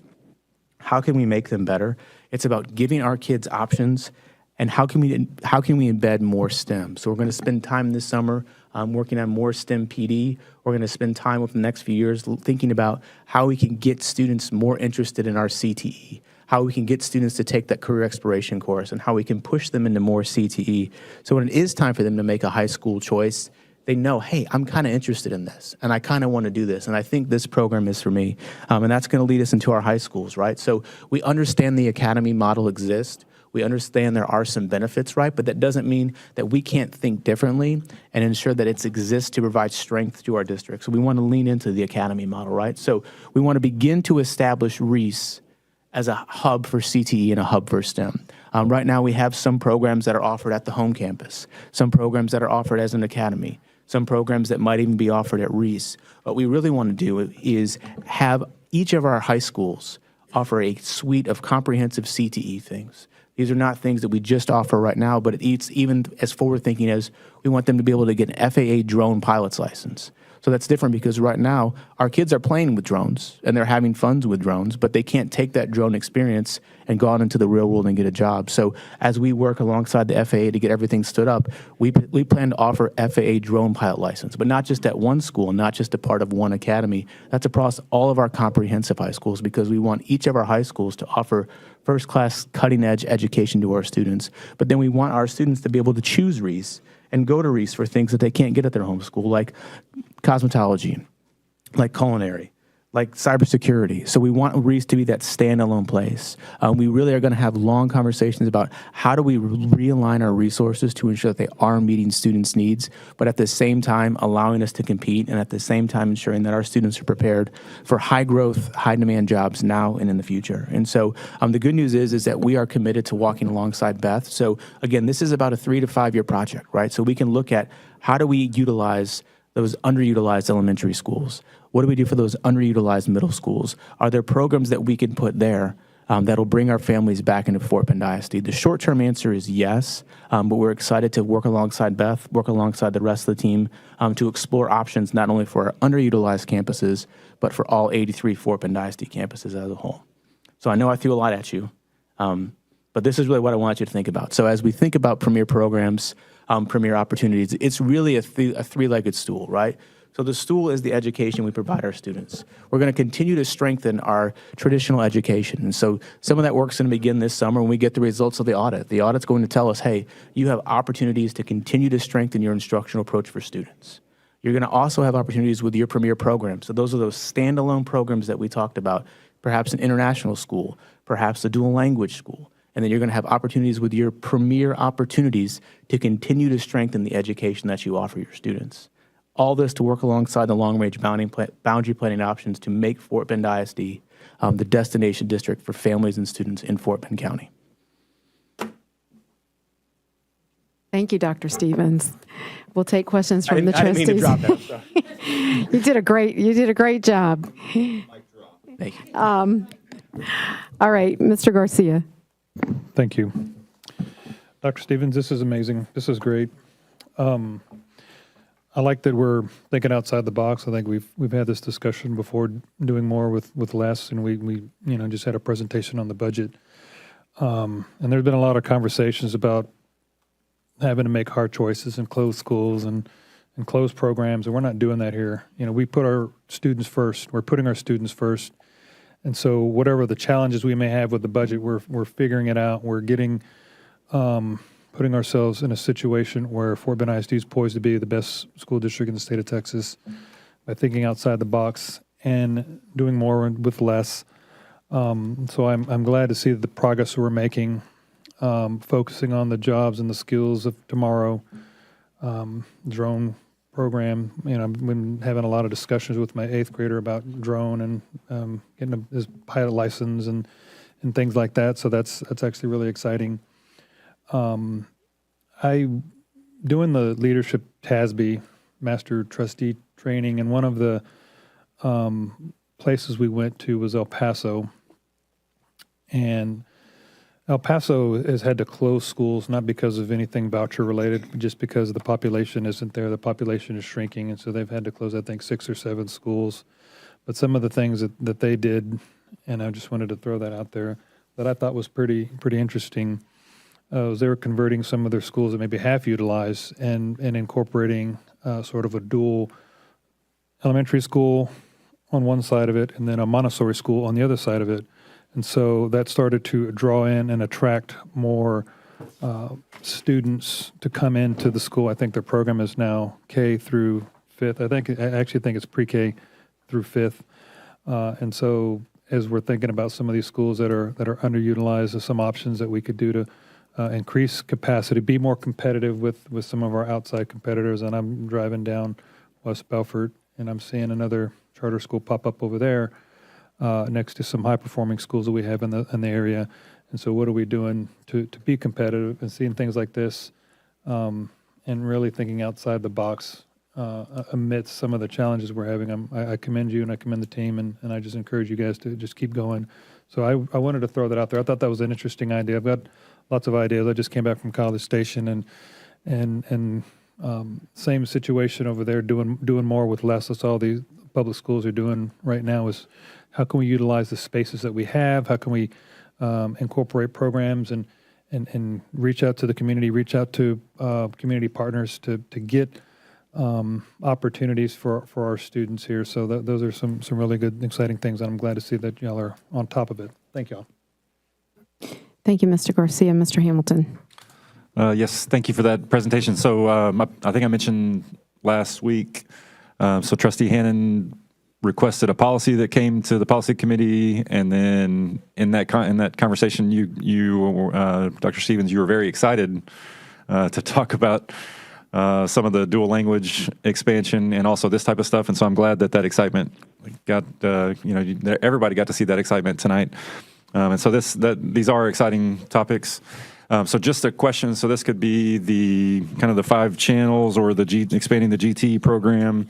If a parent's maybe watching online or sitting here and wonders about like creativity or entrepreneurship, anything that you can add as far as incorporating those things. So I think in many ways we've got cool programs that are teaching kids how to do robots and all that kind of stuff. And I think regardless of field, if we can prepare students to shift onto the business owner side of the table, then there's significant opportunity for that. That's definitely some of the conversations we've had, especially at the high school space, about that futurepreneurship, right? So not just putting students into a barbering or a cosmetology, giving them that license so they can go on and rent someone's chair, but giving them the skills so they can go out and own the salon and own that studio instead of paying rent. So we're really trying to think about that. So thank you very much. Thank you, Mr. Hamilton. Ms. Jones.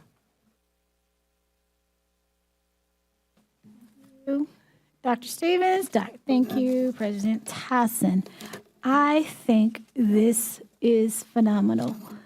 And I like the fact, when I read this over the weekend, I got overly excited and wanted to start planning, but I'm like, what am I going to plan? Let them do the planning. Okay. So I just want to commend on your effort, and as my fellow trustee says, thinking out of the box, bringing those field-based learning experiences as well as project-based learning back into our classrooms. And I also appreciate, and I'm just grateful, because when I got here 2 years ago, STEM wasn't in our district. STEM was taken out of our district. So you're bringing it back. And that's essential because STEM is the future. How are we going to offer traditional education without STEM? And so STEM is my background as a teacher. I also like the fact that you are planning to incorporate junior achievement and BizTown.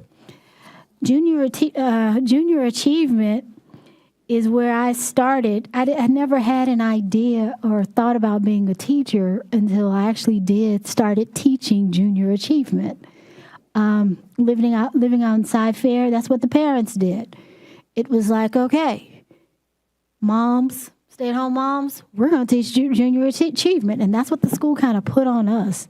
And so I learned a lot from so many of those phenomenal teachers, and somewhere in this whole thing of teaching JA for 2 years, that I ended up becoming a teacher behind being a junior achievement teacher. So I'm really, really appreciative of it. I remember you said that language immersion programs, I've been exposed to that in another district, Chinese Mandarin, Arabic immersion programs, schooling as well. As a kid growing up in HISD, there was an international school called Briar Grove Elementary. I don't know if it's still an elementary or if it's still international, but they would have a huge festival and multicultural day, and that different schools throughout the district would come and visit. So I hope that there's something similar so that all students can have that experience that I had growing up, going or visiting Briar Grove Elementary. UH Laboratory School was probably one of the first UH laboratory schools here in the district. Here in the city. And I'm not sure if it's still running, but I've heard some really great things about University of Houston Laboratory Schools. But there is one group of babies in this whole plan that you left out. Our fine arts students. Those are, I hear everything, but we need to do something that foster the creativity and promote our student work in fine arts, that foster the creativity and promote our student work in fine arts, visual and performing arts. And let me tell you why. Sometimes our fine arts kids get left behind. And let me tell you why. Or they go unnoticed. Fine arts students have the highest SAT scores. They have the highest grades. They have the highest attendance. And you don't really have many disciplinary problems out of fine arts students. Yet, we don't invest enough in this district for the kids who are really, really carrying the district on so many different levels. And so as you continue with your plan, keep our fine arts babies in mind too, because they don't get the recognition or the acknowledgement for their high achieving and their high performing in our district. And they generally just go unnoticed. And so that's my ask of you. My other ask is, as I was reading this, and so Commissioner Morath was talking about a long time ago his work in New Orleans about how they were planning on closing certain schools, and they did right after Katrina. But what also they did was some of the schools that were low performing or were merged became magnet schools, and it increased academic performance. So as we're talking about long-range boundary planning and rezoning and the possibility of closing schools, let's just not throw kids into, well, they just have to go to this school. But let's offer them something more than leaving their friends, their community, but to give them something to look forward to as well. So thank you for this plan. I appreciate it, and I'm always talking about we are doing great things in Fort Bend ISD. Thank you. Yes, ma'am. And just to respond, so I have a bad habit of using a lot of slides, so I had to cut back. But I have had conversations with Jim about what it would look like to continue to scale work for our fine arts students at the elementary, middle, and high school space. So that will be a part of the recommendations that we ultimately make. Yeah, because they just don't get the recognition, and I'm like, they are our higher performing and our best behaved students. And they really, really need something of their own in a space of their own. So thank you. Thank you, Ms. Jones. Mr. Shove. Well, thank you, Dr. Stevenson, for your presentation. I love how they're always so short and to the point.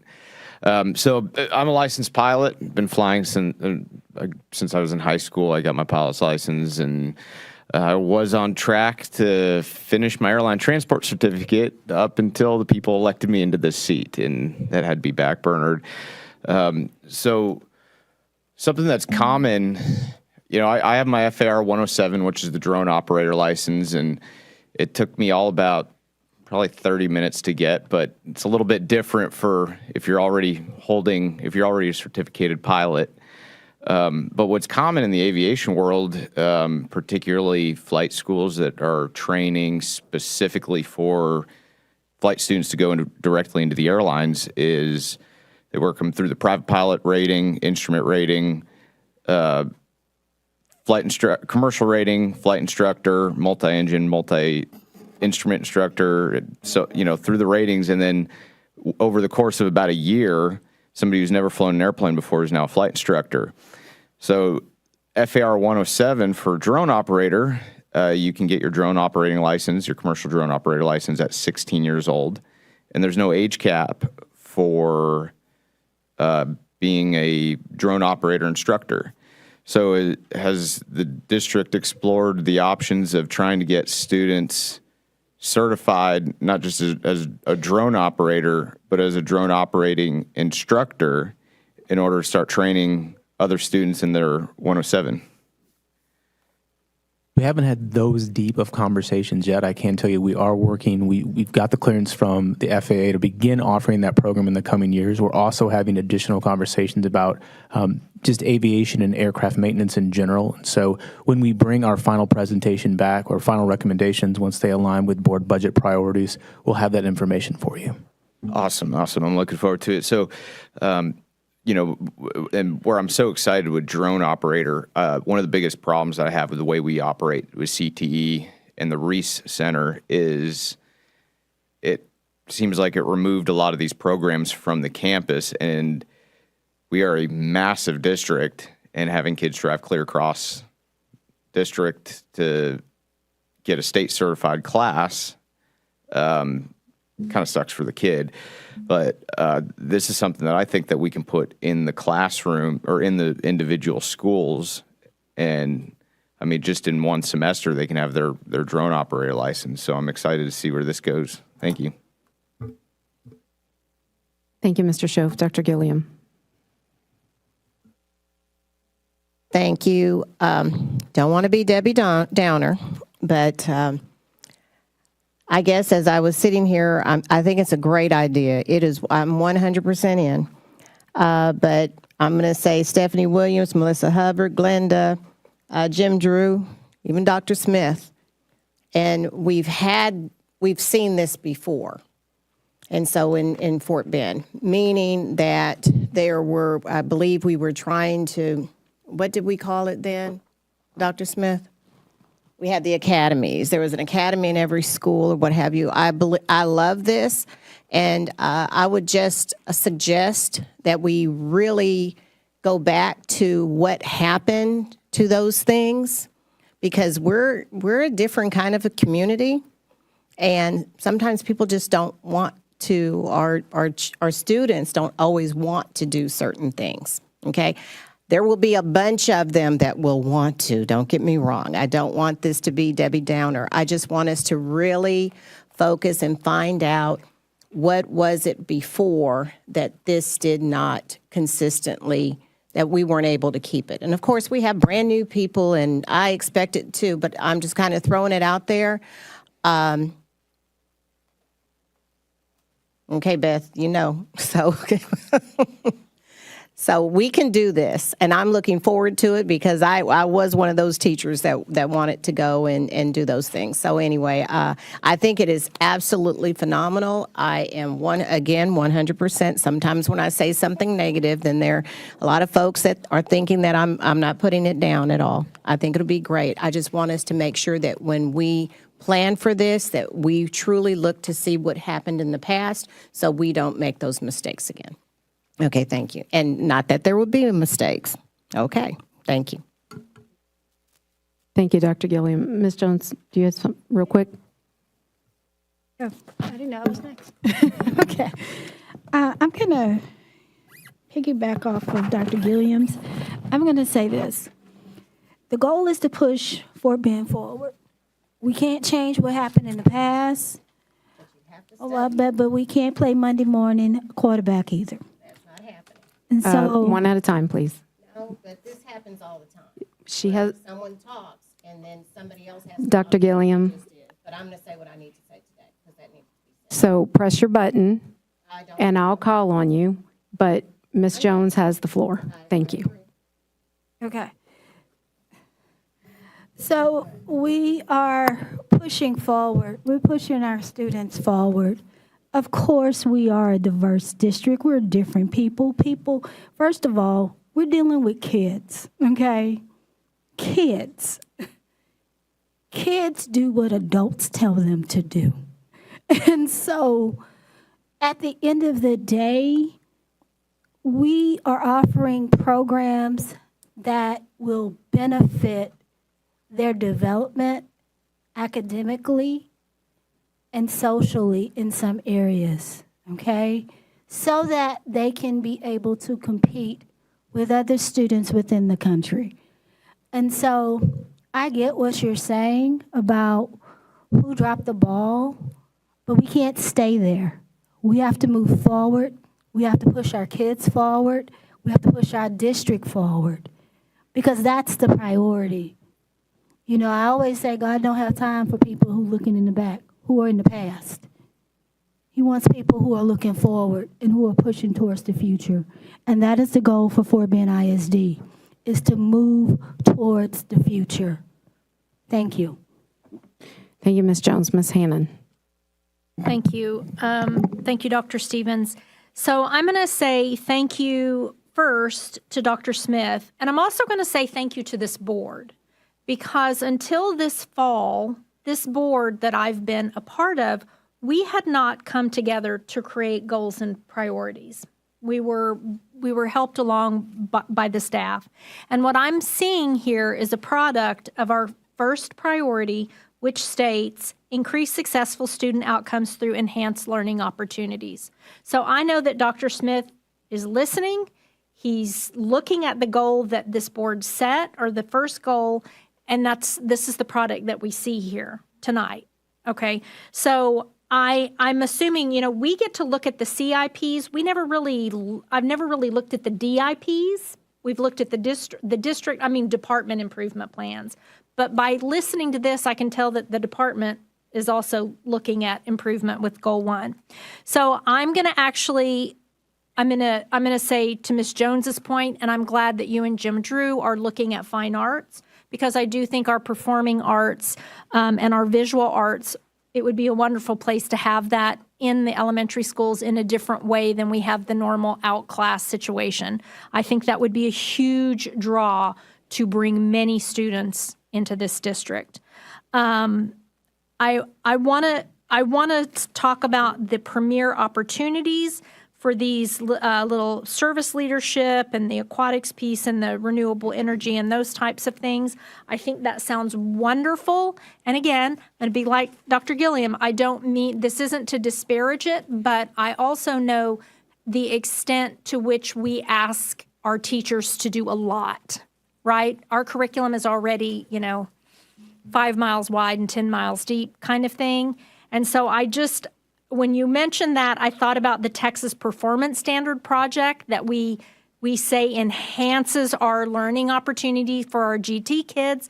And in a way, I hope that we're transitioning from it being an at-home thing and an additional thing than an actual piece of the curriculum. But I do know it takes a lot of effort from our teachers, right? And so I think about those two parallels. And so I just want to make sure that we're being mindful of how much time is in the day, how much teachers can expend the energy on adding one more thing.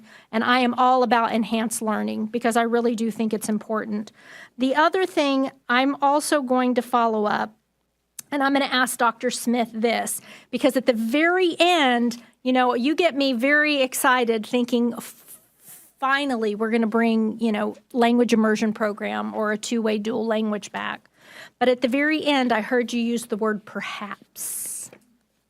The word perhaps slipped in there with that. And so what I would ask is that even though if this is a 3 to 5 year planning opportunity, I would ask Dr. Smith to bring that opportunity and that vision to us in something that looks like a Gantt chart, looks like a project management chart. Not that we're going to manage your job, but we can see where are these landing, who is owning these projects, because we want it, everybody on this dais wants it to succeed, right? And the more we can see it, the more we can support you and your staff in knowing, so we can see where we are in the project. I just think that would be helpful to the board. So again, thank you very much for this information. I think I'm assuming the international program would be like an international baccalaureate type of program, and we lose kids to the Audi school. right? Because that's what they offer there. So I think I see some wonderful ideas, and I can't wait to see them play out in the district. So thank you very much, Dr. Stevens and Dr. Smith. Thank you, Ms. Hannon. I don't have any questions. I just would echo those sentiments. It's exciting to see some of our planning and our goals and priorities come to life. And I look forward to seeing what you guys, what recommendations you bring to us, and then all the success stories that are going to come. So my applause and kudos and all those good things. Thank you. Next up is our special education update. Dr. Smith. Dr. Stevens. It's me again. Stay where you are. Yes, ma'am. So again, I'm going to, I come to you every other month, and so I'm back again to kind of give you some updates on what we have as we begin to wind down this school year in terms of how we support our most exceptional students. So we took what we thought was an innovative approach this year. People love surveys, and we love a good survey too, but we think it's really important for us to get feedback from the folks in the trenches. So that's our teachers, that's our aide, that's our diags, to really see, are there blind spots? Do we continue to have areas of opportunity when it comes to not just meeting our students' needs, but also meeting our teachers and staff needs? So we gave a survey out. We got over 1,093 responses. The survey was open from March 24th to April 9th, and the survey was just limited to our special ed staff. So it wasn't cafeteria managers, it wasn't bus drivers, wasn't PE staff. It was just our special ed staff about how are we doing meeting your needs? Are you getting what you need to support our students? We got some really great data. What we learned was that 81% of our respondents indicated positively that, IEP goals are aligned to grade level curriculum and individual student need, right? Because we heard at the beginning that there was challenges with IEPs, we didn't have IEPs, we didn't have accommodations, so we feel like we've gotten that in a good space. 84% of respondents indicated that positively that teachers provide appropriate accommodations and modifications within the student's IEP. So not only are they getting them, they're appropriate, they're meeting students' needs, they're allowing our students to become successful, right? So overall, pretty positive results. But we also did the survey to identify some areas of opportunity for us. When I transitioned into this role in September, one of the areas of opportunity that was identified quite frequently was Empower. We've had close to 80 meetings with the Empower company, just continuing to work with them to help refine their software, refine their practices. What we found from this survey was that the Empower software continues to be an area of opportunity when it comes to how we support our special education teachers. So you see that about 68% of users responded that they either disagreed or strongly disagreed. And then another 62% responded that they were either they disagreed or strongly disagreed that they were satisfied with the program. So we continue to talk about how we can continue to make that better.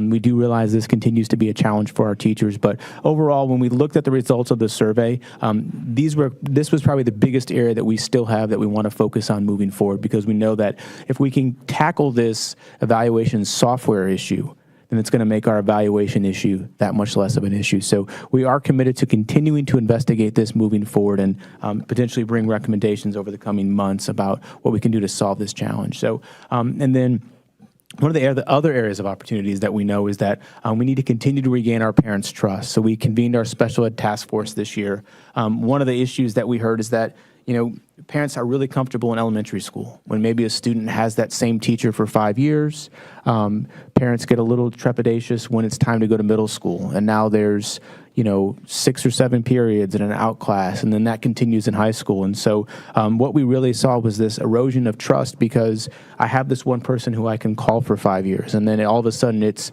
maybe a new principal each year for the grade level. And so there's a lot of things that we can do. So the idea was bantied about, well, what if we just did a night where in the spring, rising 6th graders can go to Dulles Middle School, and they can meet the principal in just an easy setting with their parents. They can meet some of the case managers. They can meet some of the outclass teachers and talk with the principals. And they were like, it's pretty easy. We wouldn't mind doing that. And so we're excited that working alongside DSL is that every single one of our secondary schools is going to host an opportunity for our parents of our rising 6th and 9th graders to come, casual, hour and a half, maybe 2 hours, meet the principal, meet the teachers, just ask questions so they can begin to feel a little bit more comfortable. Because it's one thing to say, hey, I'm going to show up to open house and there's another 1,000 kids and 1,000 parents there and try to figure out where I'm going to go.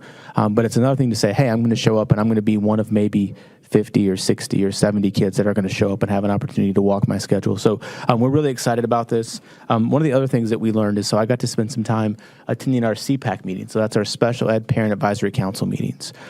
We learned quite quickly that those meetings had devolved into just an area where parents would come and share concerns and air grievances, but they didn't really feel like they had any traction to solve those. What we also found out was that the CPAC was managed internally solely by the Special Education Department.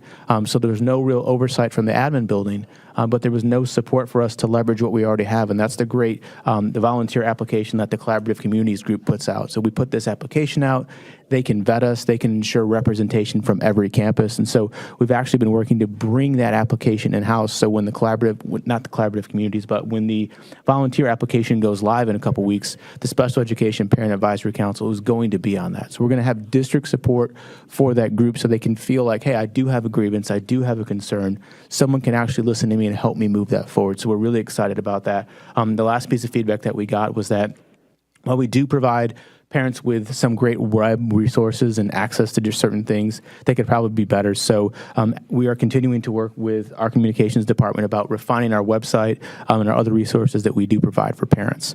Another great thing that we heard is that we continue to need to provide campus support. We're really excited that every single one of our campus teachers this summer is going to get 3.5 hours of training on supporting special education students. And so we are committed to ensuring that we give everyone a really unique set of skills to operate and support our students. So that's going to take place this summer. We're also working with individual campuses to ensure that we align the programs they offer to the students' needs that they do have. So we continue to align programmatic offerings and programmatic support, and just to ensure that the campuses, if they have students that have a need, they have that program. So those students aren't having to ride the bus across town or having to ride the bus for 3 and 4 hours, that they get the programs that they need close to their home. So we're trying to really listen to our campus leaders, and when they tell us they need a program, be responsive to that. Lastly, we continue to work to refine our evaluations. We came to you in December and kind of talked about the success that we had in completing those. The team continues to work diligently day, night, evening, and weekend so they can get the overdue evaluations done, stay on top of this year's evaluation so we can begin next year with 0 overdue evaluations, because that is the goal. So this just highlights some of the work that the team's done.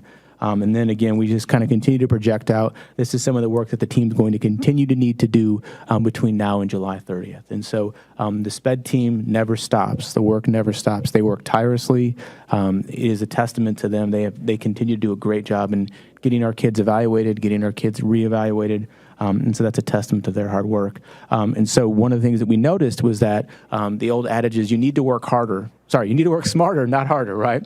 And so what we found out was that a lot of our evaluation staff is still doing everything by hand via paper and pencil.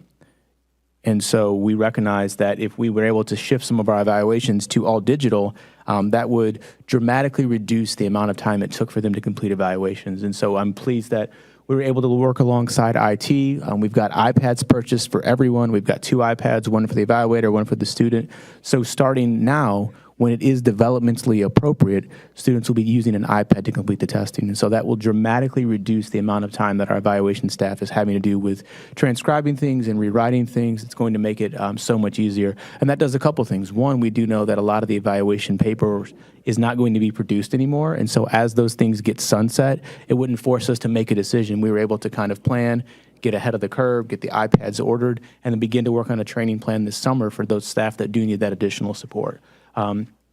We really feel like this is going to let us be that much more efficient when it comes. And then we continue to work on additional ways to not only find and recruit staff. So the SPED staff was super active at the job fair a couple weeks ago, because we do want to continue to bring in eval staff. We continue to rely on third-party outside companies when necessary. And so we're not resting on that. We continue to look for other ways and other opportunities to become more innovative when it comes to our eval staff. Finally, one of the things that we heard last year was that we need to do a better job of transporting our neediest students. So I'm excited to say that we've been meeting monthly with the Transportation Department and the Special Education Department. Next week, actually in the end of this week, we're going to start routing our kids for summer school, so we'll already be ahead of the game on that. We have a deadline within which we're going to start routing kids for the next school year because we want to begin the school year in a much better place than we began last school year. So as we made programmatic recommendations for the coming school year, the first lens that which we viewed those recommendations was sitting down with the transportation department. So if we move this sales program from this school to that school, what would that mean for transportation? Or if we moved it from here to here, what would that mean for transportation? So all of our decisions that we've made have been made through the lens of how will this impact our students? Will our students go from spending 5 minutes on a bus to 55 minutes? And if so, that's not good for us because that doesn't meet our students' needs. So we continue to be partners with the transportation shop, and we're really excited about starting the school year off on a better foot than we began this year. Thank you. Thank you, Dr. Stevens. We'll take questions from the trustees. Mr. Hamilton. So just a couple comments. So I first wanted to mention, so the survey data, I appreciate, I've made this comment a few times here lately, but the culture shift, not too long ago, I brought up the parent and teacher survey for the end of the 2022-23 school year. So when I campaigned, I did not intend to talk about discipline, but everywhere I went throughout the district, the number one thing that I was hearing about from teachers and from parents was discipline and bullying. Number one and number two are overlapped, I guess. And so I came onto the board and willing to acknowledge the possibility that maybe I just happened to hear from parents and teachers who that was their biggest issue, but I obviously didn't talk to every teacher, didn't talk to every parent. So maybe the parents and teachers who cared a lot about discipline were the ones who found me. And so we approved the first student code of conduct that year, and the majority of the board said we're going to pass it, even though most of us had concerns about how discipline was happening.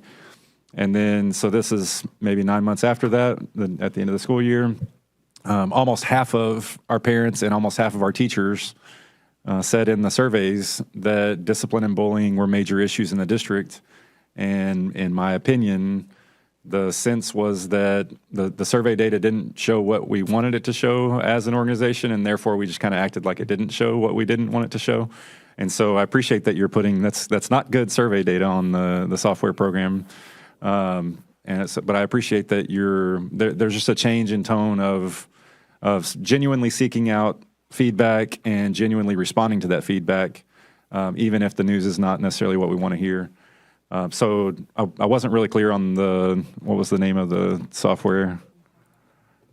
It's Empower. Empower, yeah. So are we still at a point of trying to make that work, or are we moving towards finding a different solution?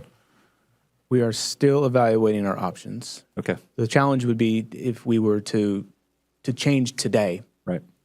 We'd have to train everyone up. We'd have to do everything. But the reality is we've still only been with this solution for 6 months. Right. And so we really want to make sure we've done our due diligence about to Dr. Gilliam's point, what are the unintended consequences? What are those things that we haven't thought about? What's the historical context? So we went out for an RFP, had one respondent. So there's a lot. We are still evaluating. Yeah. But over 60% on both of those not so good news metrics is a big red flag with that software program, obviously. Not that I'm teaching you anything new there. And then secondly, I'm very happy that there's been a major shift on the SE pack, the CPAC. I think we say CPAC for CPAC, so that's confusing. The SE pack. So just given where we've come from with the special education department, so we're obviously moving away from the sense that it's okay to kind of go through this cycle where we get in hot water with noncompliance every year, and then we do enough to get ourselves out of hot water, and it's okay if we go right back into hot water. That's kind of the sense that has been communicated, unfortunately, in the past, and so I'm happy that Dr. Smith and the new leadership team are moving us away from that mindset. And so we've gotten ourselves out of hot water. That's a major success for the new leadership team. We started the school year with over 2,000 delinquent evaluations and reevaluations, and we've caught up all of those that were delinquent at the beginning of the school year. And so we're moving in the right direction. So that's kind of, not to diminish it too much, but that's kind of tying your shoes when it comes to special education in some ways. And so I know a lot of special ed families don't feel like we're serving their needs or the needs of their students the way we should. And so I think if the mindset was SEPAC is great, let's keep doing it the way we're doing it, then I think that would be the wrong mindset. So I'm glad that there's a shift in how we're approaching that committee. And again, just same with the surveys. We don't just want to do surveys or do the committees to check the box and then try to claim that we solicited feedback and we got the feedback. We want to genuinely engage our staff and our parents, and then strive towards constant improvement. So another culture shift there is we talked a little bit about the charter schools that are here in our district now. So I am happy with a culture shift that's not so much what's going on that's outside of our control with what others who we can't control are doing to serve families who are looking for alternatives, and more of a competitive mindset as an organization. If we serve our parents and our students the way we should, then fewer of them will be looking for charter schools or vouchers. And so regardless of what happens outside of our control, as the more we strive to be the best district we can be and serve our families, serve our teachers, serve our students, then alternatives will become less of a challenge for us or less of a problem for us. So thank you. It's exciting to see where we're going with special education. Thank you, Mr. Hamilton. Ms. Jones. Thank you, Dr. Stevens, for the SPED update. I just only have maybe 2 questions. You mentioned the Empower software. And so what are some of the challenges for staff in using the Empower software? It is not the most user-friendly software. So in the past where I liken it to, you ever maybe shop online and your website saves your credit card information? I don't like that. It makes it easy. Like next time you go to the website, it's already there. You put your name and it populates, right? It populates, yeah. That would be an example of a challenge, is that if I'm working on a student's paperwork, it doesn't auto-populate, so I have to keep putting this same thing in over, and there's just a lot of clicks. That would be the easiest example I could give. Okay, so it takes away a lot of teacher time doing Yes, the ma'am. redundancy Yes, ma'am. of the software program. And up until this point, how much training does teachers have on the software? I can give you that. I don't have it off the top of my head, but they've been provided a training. I would say it's less of a training issue and more of a software issue, if I was being honest, but I'll get you that data. Do we have a contract with Empower? Yes, ma'am. Okay, and how long is that contract? 5 years. 5 years? 3 years with 2 years of renewal. So we're in 3 years. Okay. All right. Is there? Ms. Jones, if I can add, although we have a contract with them, our contract, in addition to the provision that says that if we don't have funding to continue, we can discontinue it. It also has a clause in there for performance. And so if the software is not performing, there is a remediation process that we go through with the vendors to notify them of the discrepancies. If they're not able to meet them, that allows us to exit the contract and search for a new bidder or new contract as well. Okay, and is there an early termination fee for that contract if we get to that point? No, ma'am, that would not be part of that. That would be a failure to meet the performance standards within the contract, and so there's no penalty for that. Okay. And so are there any alternatives to Empower that you may consider exploring? I think we're always evaluating our options, but if the time does come, I think we would look seriously probably at some industry leaders. Okay. So my ask is to start looking. Time is of the essence. And the more time that teachers are taking to do paperwork and redundancy, the less time they have with kids. Yes, ma'am. And so that's just my ask. And thank you for your presentation. I appreciate it very much. Thank you. Thank you. Thank you, Ms. Jones. Mr. Shove. Hey, thanks, Dr. Stevens, for the presentation and being 10 minutes on the dot. That was awesome. Short, sweet, and to the point. I love it. I'm going to be short, sweet, and to the point. What's the annual cost of all this? I'll send that in this week's board update. I don't have it off the top of my head. I apologize. Works for me. I appreciate it. Thank you, Mr. Shove. So I just have two things. First, thank you for looking at the CPAC and ways to improve that. When it first started several years ago, the point was that it was supposed to be parent-driven and staff-supported.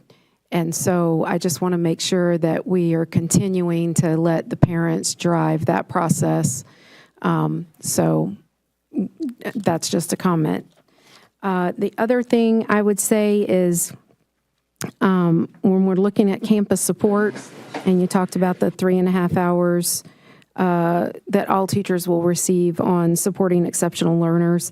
The other thing I would ask that we focus on for all teachers is behavior, implementing behavior intervention plans, because a lot of times what happens is, really, I would venture to say most of the time, where we have issues in the classroom, it's relative to either behavior or not knowing how to intervene or not knowing how to implement a behavior intervention plan or not even understanding that there is a behavior intervention plan. And so I think that it would benefit all teachers to understand the process, understand how to receive support in the classroom when needed, and those types of things, I think would greatly benefit all of our teachers. So as you guys are looking at PD, that's my ask. I also have a lot of concern around Empower. I'm hearing a lot from staff. So the survey results kind of bear out, I think, what we're hearing in the disability community in Fort Bend, that, the software is just extremely challenging and is causing more problems than it's helping. So thank you for looking into that. All right, thank you. Next up is our intruder detection report. Dr. Smith. Yes, ma'am. Thank you, Madam President. Mr. Dennis Rivas will be coming up and providing the board a brief report on our intruder update.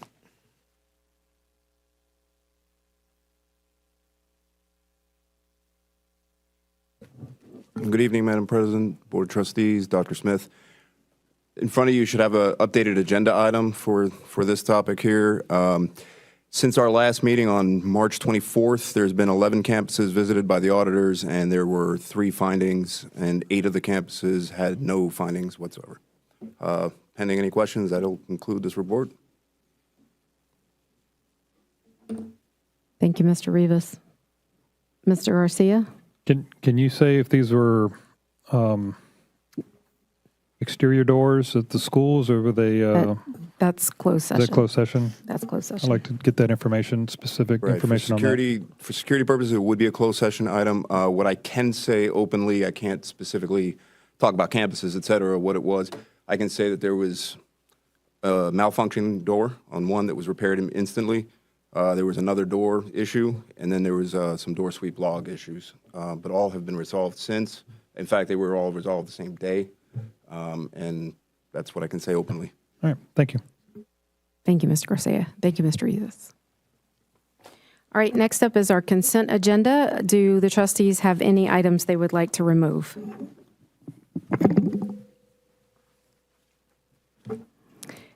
Ms. Heyman. Yes, I would like to remove consent agenda item 11B. Do you want to remove all the policies? No, I do not. I only want to remove FA. Okay. FA local out of item 11B. Any others? All right. May I have a motion? Madam President, I move the Board of Trustees approve consent agenda, except item 11B for FA local as presented. Second. We have a motion by Mr. Garcia and a second by Ms. Jones. Do we have discussion? Hearing none, please vote. Ms. Hannon. On the consent agenda. And you were not on my board, so okay, I'm going to clear the queue. Do we have discussion on the consent agenda? Hearing none, please vote. That's okay.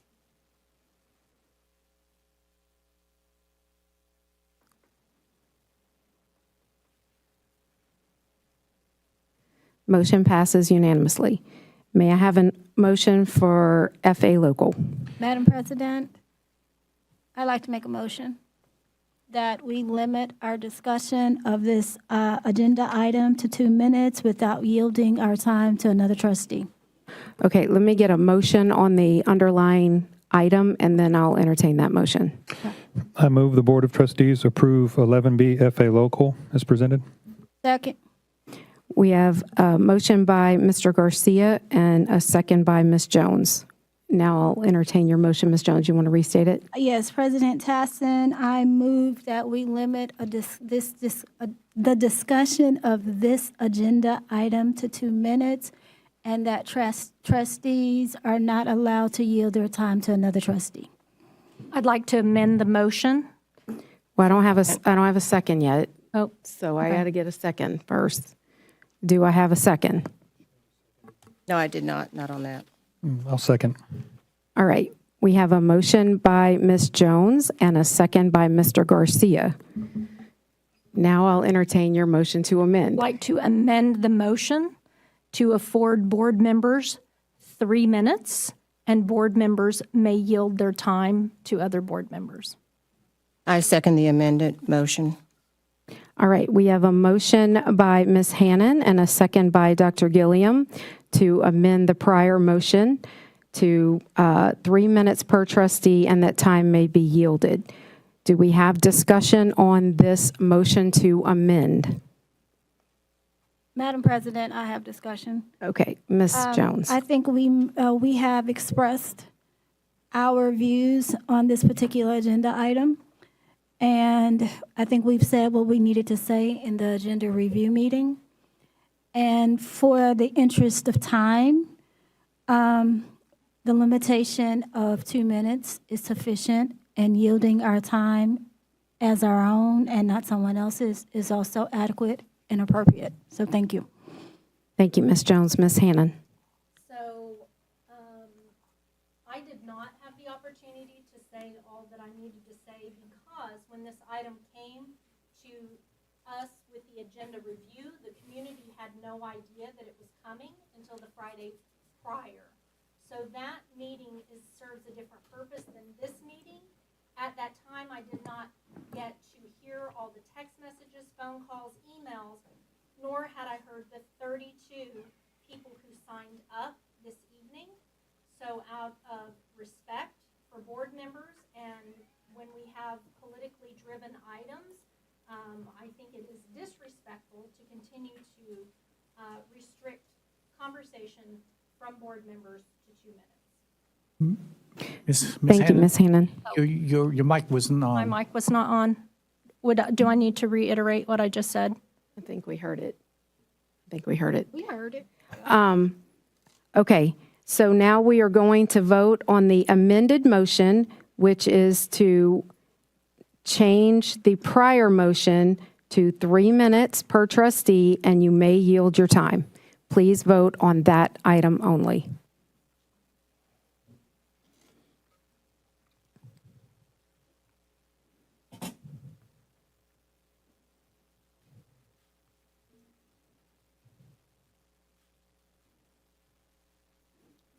Motion passes 4-3. Okay, so then we're going to now vote on the prior motion, which is whether or not to limit time at all. President Tessin, if that motion passed, then that amended the prior motion. Correct. You Well, would it vote amended on- it, but on now this we have to vote on it. Right. So now we're going to vote on limiting time to 3 minutes, and you may yield your time. Do we have discussion on that? Hearing none, please vote.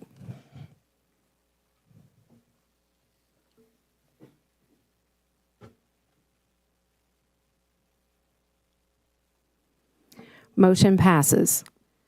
Okay, now we're going to go to the original motion, which is on FA local.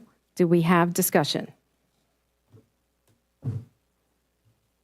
If we don't, do we, okay. Wait, Ms. if we don't, Hannon. let's just vote. Ms. Hannon. Are you timing? Oh, sorry. Yeah, good call. Might need to do that. Promoting bias and intolerance has no place in Fort Bend ISD and does not reflect our own definition of compassionate citizen. Depression, anxiety, and behavioral disorders are leading causes of illness and disability among adolescents, and suicide is a leading cause of death among high school students. The subjectivity of the wording and policy FA local, such as district staff shall not teach, instruct, train, promote, or share information about gender fluidity, creates confusion surrounding curriculum and library materials and resources, as well as how staff can provide mental supports to students. Fall of 2023, a policy committee member brought forward the transgender topic for discussion. Administration recommended it remain as procedures, and we all supported this. I reluctantly agreed with the other two members at the time to add notifying parents regarding name changes for all students, pronouns, and restroom accommodations because I believe the procedures took a far more compassionate tone than the policy Katy ISD passed earlier that same fall. Anticipating the board would pass such a policy, I hope procedures would allow principals a more sensitive approach to addressing these issues. Unfortunately, here we are now with a policy that feels even more restrictive than Katy's. Our transgender procedures include direction to provide a supportive climate, a safe learning environment, and to demonstrate care and compassion for every single child. This policy does not. Procedures articulate that gender-based harassment includes stereotyping students who do not conform to the standard notions of femininity and masculinity. This policy does not. I will recognize current policy committees members, my colleagues here on the dais on the policy committee, for adding language to the policy to allow accommodation requests for single-use restrooms and changing facilities as the original draft did not. I believe this policy is not intended to be a gender fluidity policy. Rather, it is about parental rights across many aspects of the public education as spelled out in FA Legal. What we're looking at tonight is FA Local. For these reasons, I reject this policy. I have several questions I would ask staff to answer. One being to clarify, this policy is not recommended by staff. This policy does not affect AP Psych. This name change issue is for all kids, not just transgender kids. I would ask that someone answer if the procedures that accompany this policy can be included as an exhibit on the tab right where the policy is found. And has it been verified by staff that in the past, staff members have promoted gender fluidity as was mentioned last week? Time. Thank you, Ms. Hannon. Dr. Gilliam. Good evening. This evening, I'm going to put my principal hat on of 35 years as an educator. Who are we? We are educators. I speak right now as an educator.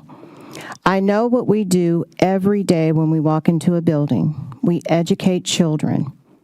I'm going to speak for the 83 principal leaders, they didn't ask me to, that we have right here in Fort Bend ISD.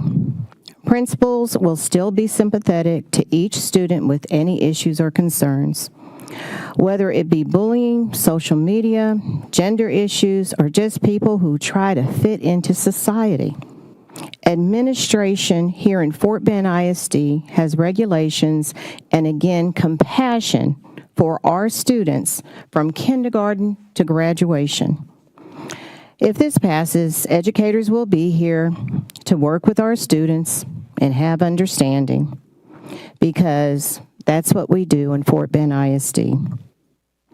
We as a district will be available, and we will get through yet another initiative from the Board of Trustees. Again, I trust our principals and teachers and our staff to continue to take care of our students. I do ask that the board allow our leaders of Fort Bend ISD to control how this happens.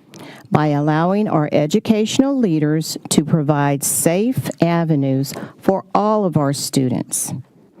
We have so many other issues, but unfortunately, we have this one too. Transgender students are not pawns for political games, nor should they be subjected to bullying masquerading as policy. Implementation is key. I do pray. When I'm on this dais and we have the time for prayer, I'm praying right there. I do pray that my fellow board members will also let the employees do the job that we all expect them to do, and that's teach our students. Thank you. Thank you, Dr. Gilliam. Mr. Hamilton. Thank you, Madam President. So this issue comes into play when we have at least one trans student who wants to use the other bathroom. And so I believe this issue is being oversimplified by people who want to make it only about the feelings and the rights and the desires of the trans kid in that situation. We also have to consider the rights of anyone who does not agree. And so everyone who has made their voice and their opinion known has a right to their opinion on this, including a girl or a boy who does not want a person of the opposite biological sex in private sex-specific spaces with them. And we also have to respect the rights of parents who don't want someone of the opposite sex in the private and sex-specific spaces with their child. And so it's not as simple as just include the rights of the trans kid. You also have to include and respect the rights of all students and of all parents. And so, yes, that includes parents who disagree, and there is no way to accommodate both of those desires, both of those wishes, both of those feelings, sets of feelings. And so there is a pathway for us to accommodate for the needs of students who identify as something other than their biological sex. That's the way the issue's been handled all along, and that's the way that it's being handled. That's the way we've been told it's been handled all along. And so there are single-use or single-stall bathrooms available in our campuses, and those bathrooms are available for any student who wishes to use them for these reasons. We've seen numerous examples with athletes competing according to something other than biological sex, and it's becoming an increasing issue, including in one of our neighbor school districts. And so there's talk about protecting the rights of trans kids. We also have to protect the rights of female athletes, and they should have a right to not compete against biological males in female athletics. And then lastly, as President Tassan said last week very well and very clearly and very forcefully, 30 seconds. We're not in the business of concealing information from parents. And so we should not be in the business of doing things with students that go against the desires of the parents. Thank you. Thank you, Mr. Hamilton. Mr. Schoaf. So this meeting brings me back to my elementary school days.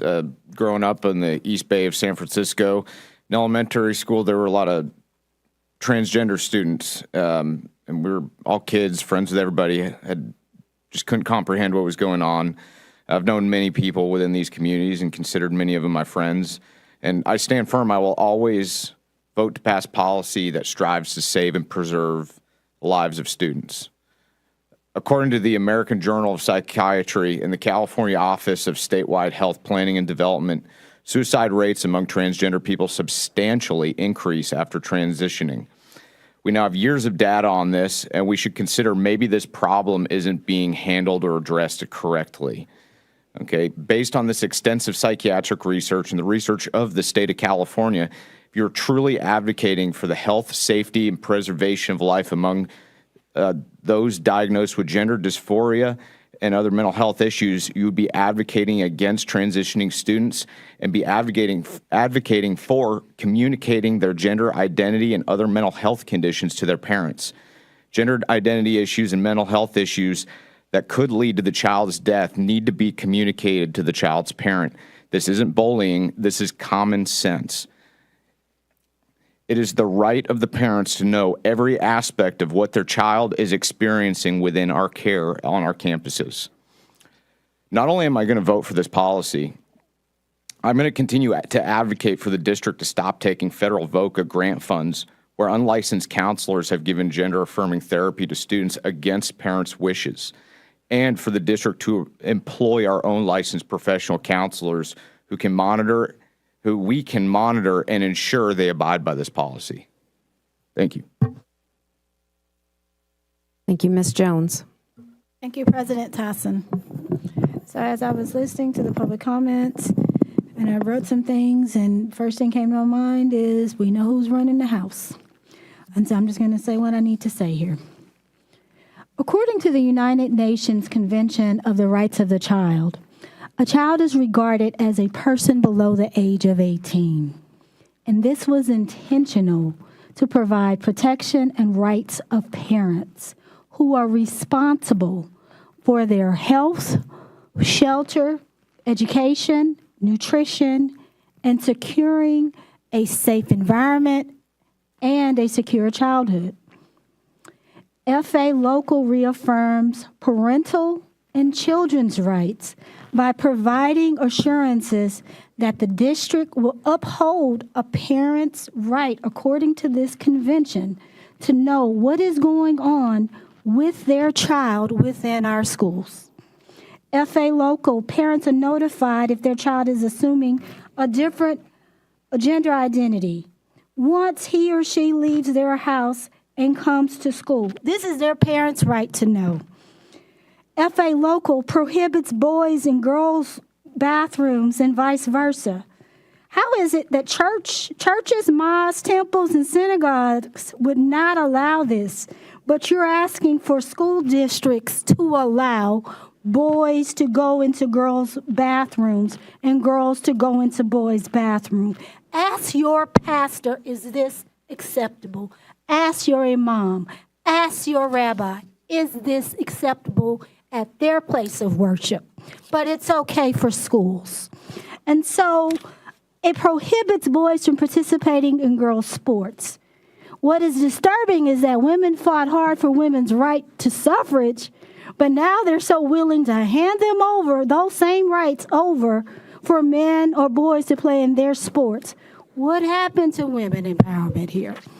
And so this is not an attack or minimization on the LGBTQ plus community. We love all our kids in our district, regardless of who they are. But at the end of the day, they're not our children. And it is up to the parent to decide what is best for their child in their households and not for others to decide 30 seconds. within the district. And as I always say, this is no one's business but that parent. Thank you. Thank you. Mr. Garcia. Thank you. So as a parent, and I have kids, I would want to know. I would want to know what my kid is going through and how I could be how I can support them. What are they going through? I appreciate Trustee Hannon last week when she talked about accommodating our transgender students by including the single-use restrooms. I appreciate Dr. Gilliam's comments about providing safe havens, and it may come as a surprise to many that this particular policy was in procedures, as Trustee Hannon alluded to back in 2023. The only problem is it wasn't being enforced. And so teachers are asking questions of what do we do, how do we do it, what are we supposed to do? And so that's why this is being put into policy. And so it's not political. I don't see it as political. I see it as something that needs to happen because people have questions. I want to be mindful of what all of our students are going through. We aren't saying kids can't be who they are. We're just saying we want to make sure parents are okay with the teachers using their preferred names or pronouns. We let kids express themselves in Fort Bend ISD. We celebrate diversity. We celebrate their freedom of expression. Let them dress how they want as long as it's within the code of conduct. Schools have LGBT student organizations and support groups. We don't prohibit those things. But we're sitting here having more and more discussion about transparency, but the one thing we can't do is keep secrets from parents. So in that sense, we want more transparency, but we want to keep secrets from parents. As a parent, I love my kids. I love your kids. I love all of our students. And so I would want to know how I can support them, regardless of what they're going through. Just like the parents that spoke tonight do want to support their children. I want to be there to support them as well. I appreciate Trustee Hannon saying that we have procedures in place on providing that support. That's what we talked about last week, and that's what I trust Dr. Smith to do, to make sure that we provide the support, to Dr. Gilliam's point, to provide the safe avenues for our students who are in this particular, that this policy applies to. So we need to do what we can to support our children and our parents. But at the end of the day, the parents need to parent. 30 seconds. It's not the district's job to keep the secret from the parents. And if we keep this secret from the parents, who's to say what secrets are we going to be keeping from parents next? And to me, that's not transparency. So, and that's all. That's my comments. Thank you. Thank you, Mr. Garcia. We sit here as the governing body in the unenviable position of having to make these types of decisions. But at the end of the day, it's our job to balance the rights of all students and ultimately to defer to parents. Somebody up here said, let's let teachers do their jobs. I agree. It's not the job of the school system or teachers to parent children. It's the job of parents to parent children. I may disagree with the way a lot of parents parent or how they treat their children, and I do. But it's not my job to intervene in that. Please read the policy. It is very specific for when these things have to happen. It is not discrimination or bullying to require parental involvement and consent. We do this in a lot of areas. And at the end of the day, we leave the decisions in the hands of the people ultimately responsible for their children. We have laws now being passed that hold parents responsible for the actions of their children. 2 parents went to jail because their child shot up a school. Because of this and many other reasons, we cannot decide for parents what they do and do not get to know about their own child, who they are responsible for. Someone said parents need to talk to their kids, and I absolutely agree with that. I was raised in a home where we as kids had no right to privacy. That's the way I was raised. And my mother was not going to get caught not knowing something, not knowing what was going on with me. And I know many of y'all would disagree with that, just as I would disagree with maybe how you choose to raise your children in your home. But that's why we each get to make these decisions about our children. And that's what this policy does. It doesn't affect the student and what the student can or cannot say, as long as the parent consents to it. And under our system of laws, the parent is in charge of the student until the until the child becomes of age. And so we cannot step in and impose our own judgment, the government's judgment, for the parent's judgment. Please vote. Point of information, Ms. Tassan. Will you allow staff to answer my questions that I posed? No, because you could have sent those in.